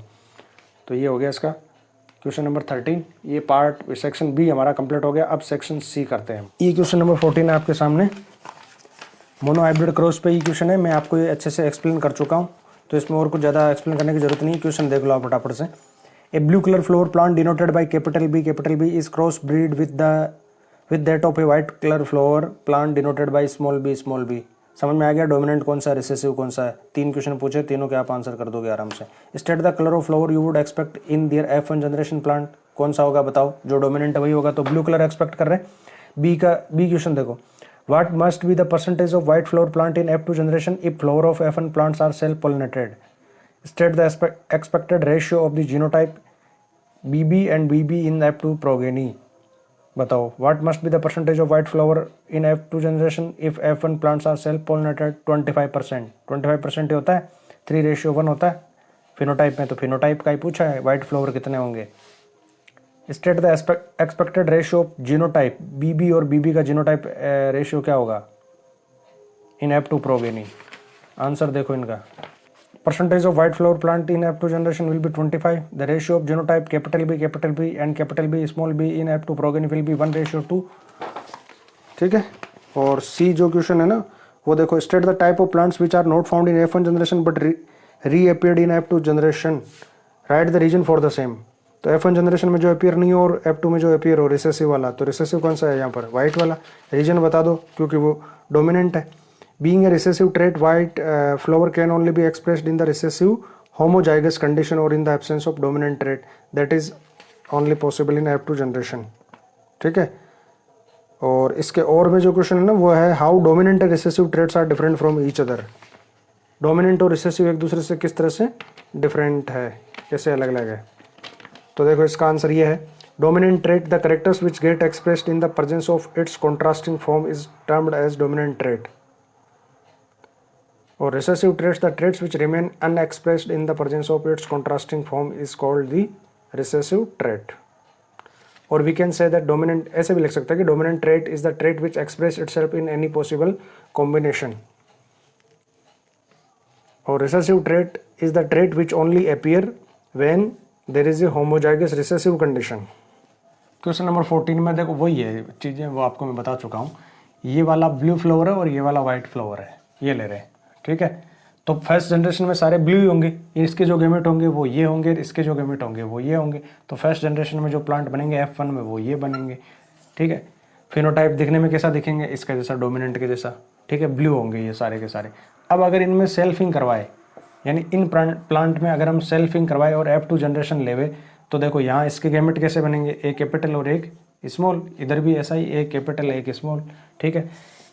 एक का 3 के साथ, एक का 4 के साथ, 2 का 3 के साथ, 2 का 4 के साथ। कैसे प्लांट बन रहे हैं देखो, एक का 3 के साथ करवाएंगे कैपिटल बी, एक का 4 के साथ करवाएंगे कैपिटल बी स्मॉल बी, इसका इसके साथ करवाएंगे कैपिटल स्मॉल, इसका इसके साथ करवाएंगे स्मॉल स्मॉल।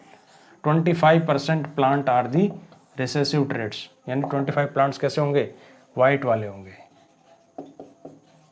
और 75 दिखने में कैसे दिखेंगे, ब्लू दिखेंगे। ये तीनों दिखने में फिनोटाइप ब्लू है इनका, ठीक है। तो फिनोटाइप तो हो गया 3:1 और जीनोटाइप इस तरह का, यानी डोमिनेंट होमोजाइगस एक प्लांट है और हेट्रोजाइगस डोमिनेंट ये ऐसे 2 प्लांट हैं और होमोजाइगस रिसेसिव ऐसा एक है। तो ये हो गया इनका जीनोटाइप 1:2:1, ये जीनोटाइप हो गया। और 3:1 ये क्या हो गया, ये फिनोटाइप हो गया। अब रिसेसिव ट्रेट जो है ना F1 में अपियर नहीं होता। क्यों नहीं अपियर होता, तो F1 जनरेशन में इसलिए नहीं अपियर होता क्योंकि रिसेसिव तभी अपियर हो सकता है जब होमोजाइगस रिसेसिव कंडीशन हो, when dominant trait is not present with it, when it only appear when there is absence of dominant trait. So in F1 generation this condition is not possible. यहाँ पर जो dominant trait है present है, इसलिए ये appear नहीं हुआ F1 में। लेकिन F2 में ऐसी सिचुएशन आ गई कि इसके साथ में डोमिनेंट ट्रेट नहीं है, तो ये अपियर हो गया, ठीक। ये जैसे इसकी एक फॉर्म ये है इस ट्रेट की, और एक फॉर्म ये है, ये डोमिनेंट है और ये रिसेसिव है। Dominant expressed in the presence of its contrasting form, इसकी कॉन्ट्रास्टिंग फॉर्म ये है। तो अगर इसके साथ में ये होगा तो भी यही एक्सप्रेस होगा, तो डोमिनेंट है। And it remain unexpressed in the presence of its contrasting form, इसकी कॉन्ट्रास्टिंग फॉर्म ये है। तो अगर ये सिचुएशन आएगी तो ये एक्सप्रेस नहीं होगा, क्योंकि ये तो ये रिसेसिव हो गया, ठीक है। रिसेसिव केवल इसी कंडीशन में होगा जब होमोजाइगस रिसेसिव कंडीशन होगी, और डोमिनेंट इस कंडीशन में भी जब होमोजाइगस डोमिनेंट हो और जब हेट्रोजाइगस डोमिनेंट हो, तब दोनों सिचुएशन में अपियर हो जाएगा। तो ये हो गया क्वेश्चन नंबर 14। अब क्वेश्चन नंबर 15 लास्ट क्वेश्चन जो है ना वो देखते हैं। PQ एक स्ट्रेट करंट कैरिंग कंडक्टर है। PQ is a straight current carrying conductor placed perpendicular to the plane of paper. Find direction of magnetic field at R and S. ये जो R और S पॉइंट है ना, यहाँ पर आपको डायरेक्शन ऑफ मैग्नेटिक फील्ड, यानी direction of magnetic field find करनी है। और B क्वेश्चन है, if R1 is greater than R2, where will be the strength of magnetic field be larger?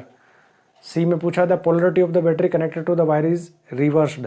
How would the direction of magnetic field is changed? Give reason. इसके और में जो question है वो है, explain the rule to find the direction of magnetic field for a straight current carrying conductor. इसका answer ये है, देखो जो आपके सामने है। The magnetic field lines produced will be in anti-clock direction on the plane of the paper. Anti-clockwise होगी। क्यों होगी इसको समझो। देखो ये PQ एक स्ट्रेट करंट कैरिंग कंडक्टर है, placed perpendicular to the plane of paper. ये प्लेन ऑफ पेपर है, इसके परपेंडिकुलर, ये परपेंडिकुलर हो गया, ये PQ है, इस तरह से परपेंडिकुलर प्लेस किया गया है, ठीक है। अब ये 2 पॉइंट है, एक ये R है और एक ये S है, इस तरह से परपेंडिकुलर रखा हुआ है। और उसमें डायरेक्शन ऑफ करंट कैसी है, देखो ये डायरेक्शन ऑफ करंट है। अगर ये डायरेक्शन ऑफ करंट हो, ऐसे रखा हुआ है, और ये डायरेक्शन ऑफ करंट हो, भाई ये यूं लग रहा है ना, इसको ऐसे रखा हुआ है, तो डायरेक्शन ऑफ करंट कैसे होगी, ऐसे ही तो होगी, ऐसे ही तो होगी। देखो है ना, ऊपर की तरफ जा रहा है, ये रेड वाले पार्ट की तरफ करंट जा रहा है, तो ये रेड वाला पार्ट की तरफ करंट की डायरेक्शन ये होगी। तो right hand thumb rule use करना है। ये करंट की डायरेक्शन है, तो जो करली फिंगर होगी, रेप्ड फिंगर, वो शो करेगी direction of magnetic field line. तो direction of magnetic field line कैसे है, एंटी क्लॉकवाइज। तो इसका आंसर हो जाएगा anti clockwise. Find the direction of magnetic field at R and S। तो RS एंटी क्लॉकवाइज, ठीक है भाई, एंटी क्लॉकवाइज ही होगी। अगर ये डायरेक्शन ऑफ करंट है और थंब डायरेक्शन ऑफ करंट में है, तो ये एंटी क्लॉकवाइज ही तो है। R और S दोनों पर एंटी क्लॉकवाइज डायरेक्शन में, ठीक है। If R1 is greater than R2, अगर R1 ग्रेटर है, यानी R1 जो है ना वो ज़्यादा है और R2 कम है तो स्ट्रेंथ ऑफ मैग्नेटिक फील्ड कहाँ पर लार्ज होगी। देखो इससे जितना हम दूर जाएंगे ना उतनी स्ट्रेंथ जो है ना वो डिक्रीज हो जाएगी। Magnetic field strength decreases with increase of distance from the current carrying straight conductor. देखो magnetic field strength B is directly proportional to number of turns. अब यहाँ नंबर ऑफ टर्न्स एक ही है, स्ट्रेट है, directly proportional to current and inversely proportional to the distance. R के inversely proportional होता है। तो बताओ where will be the strength of magnetic field be larger, at point S और at point R? At point S, क्योंकि ये distance कम है, कम distance है तो मैग्नेटिक फील्ड की स्ट्रेंथ ज़्यादा होगी। तो at point S। If polarity of the battery connected to wire is reversed, how would the direction of magnetic field is changed? Give reason. अगर पोलरिटी चेंज हो जाएगा, अभी डायरेक्शन ऑफ करंट ये है और अभी इसकी रिवर्स हो जाए, अगर इसके रिवर्स में ऐसे डायरेक्शन ऊपर से नीचे हो करंट की डायरेक्शन, तो मैग्नेटिक फील्ड लाइंस कैसे हो जाएगी? अब देखो अब क्लॉकवाइज हो जाएगी मैग्नेटिक फील्ड, तो ये भी चेंज हो जाएगी, है ना। पहले ऐसे था ना, तो ये एंटी क्लॉकवाइज था, तो अब अगर ये डायरेक्शन ऐसे हो गई तो ये क्लॉकवाइज हो जाएगा। और explain the rule to find the direction of the magnetic field for straight current carrying conductor. तो ये रूल है राइट हैंड थंब रूल, ठीक है। The thumb is align to the direction of the current and the direction in which the fingers are wrapped around the wire will give the direction of the magnetic field. तो ये इसका answer हो गया ABC। ये case based study question जो magnetic field magnetic effect वाले chapter में से है, ठीक है।